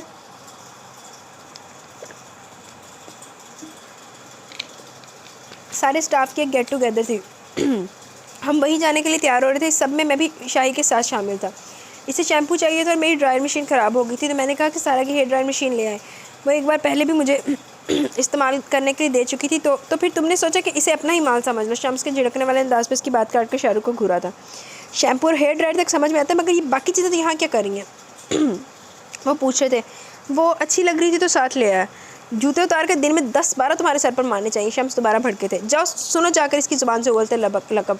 आज चोरी का इल्ज़ाम लगा रही है, कल कोई इससे भी बड़ा तमगा तुम्हारे ज़रिए मुझे मिल जाएगा। मज़ीद की करो ऐसी घटिया हरकतें ताकि मेरी नाक मुकम्मल कट जाए इसके सामने। मुश्किल ज़ब्त के बावजूद इनका तैश बढ़ रहा था। मैं ये चीज़ें हमेशा अपने पास रखने नहीं लाया था, मुझे वक्त नहीं मिला, वरना इस्तेमाल के बाद ही ये चीज़ें वापस रखा था। मुझे मालूम नहीं था कि वो आज ही आ जाएगी, क्योंकि इसने भाभी से कहा था वो कुछ दिन रुक कर आएगी, इसलिए मैं मुतमिन था। मैं रात तक ज़रूर ये चीज़ें इसके कमरे तक पहुंचा देता, मगर इसकी अचानक आमद पर फौरी तौर पर कुछ नहीं कर सका था।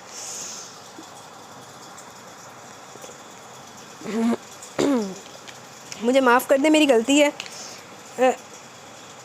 मैं आपको बातें सुननी पड़ी, मैं शर्मिंदा हूँ। हिम्मत करके अपनी सफाई उजलत में बयान करते हुए शाहरुख ने वाकई नेदामत के साथ माफ़ी मांगी थी। मैं ये पाउच भाभी के हवाले करके इनको सब सच बता दूंगा, वो सारा से बात कर लेंगी। शान ने दरमियान में मामले का हल बताया। चुप रहो तुम, मुझे मेरी बीवी के सामने शर्मिंदा करे के सारे रास्ते मालूम होते तुम सबको। शम्स ने नागवारी के साथ इसे डपटा। इसी पाउच में वापस डालो ये सामान। इनकी हिदायत पर शान ने सूरत से सारी चीज़ें पाउच में रखी थी और फिर बेड के नीचे हेयर ड्रायर का पैकेट निकाल कर वो भी शम्स के हवाले कर दिया। शान में ये सब अपने कमरे में लेके जा रहा हूँ, मगर कल ये चीज़ें सिद्रा की नज़र में आएंगी तो मुझे इनके बारे में कुछ मालूम नहीं होगा, लेकिन वो तुम्हारे सामने जिक्र करे ना करे, तुमने इसे ये बता देना कि तुमने एहतियातन ये चीज़ें समेट कर अपने कमरे में रखती थी, मगर बताना भूल गए थे। हालांकि ज़रूरत नहीं है ये सब करने की, तुम दोनों की फितरत जानती हो, मगर यहाँ मेरी इज़्ज़त का भी सवाल है। शान को हिदायत देते हुए आकर वो फिर भड़कने वाले अंदाज में बोले थे। समझ गए हो क्या कहा है मैंने? दरवाजे की सिर्फ बढ़ जाते जाते वो रुककर खूनख्वार अंदाज में पूछ रहे थे, जिस पर शान ने फ़ौरन इस बात में सर हिलाया। आप फिक्र ना करें, मैं वैसे ही करूँगा जैसा आपने कहा है। हाँ तुम तो माहिर हो ऐसे कामों में। मेरी बीवी मासूम सी तो है, आ जाएगी तुम्हारे झांसे में। खा जाने वाली नज़रों से इन दोनों को घूरते हुए बाहर निकल के इस बार तो खुद ही हिदायत देगी झांसा देने पर। लटक के चेहरे के साथ शान बड़बड़ाया था। सब तुम्हारी वजह से हुआ, गलती हो गई जो गेहूं के साथ घुन की तरह पिस गया। मुझे बता देना चाहिए था बड़े भाई को कि तुमने सारा को तंग करने की हरकत की थी। शान ने इसे घूरा था, जो खुलासी हो जाने पर इत्मीनान से बेड पर गिर गया था। तभी शाहरुख का सेलफोन चीखा। सारी चीज़ें भाई के हवाले कर दी हैं, ये सारा से लिस्ट बनवाकर भाई तक पहुंचाऊं। मुस्कुराती आवाज़ पर शाहरुख उठकर बैठ गया। आपको बड़ी इंजॉयमेंट मिलती है हमारी बेइज्जती पर, वो तब कर बोला था।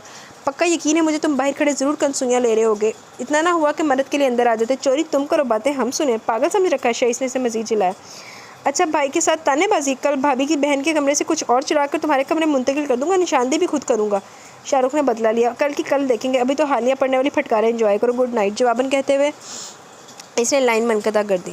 जी तो गाइज़ यहाँ पे हमारी आज की 3rd एपिसोड का इख्तिताम हुआ। बहुत ज़्यादा लॉन्ग हो गई है, तो अब इंशाल्लाह कल मिलेंगे न्यू एपिसोड के साथ। तो तब तक के लिए दुआओं में याद रखें, अपना ख्याल रखें।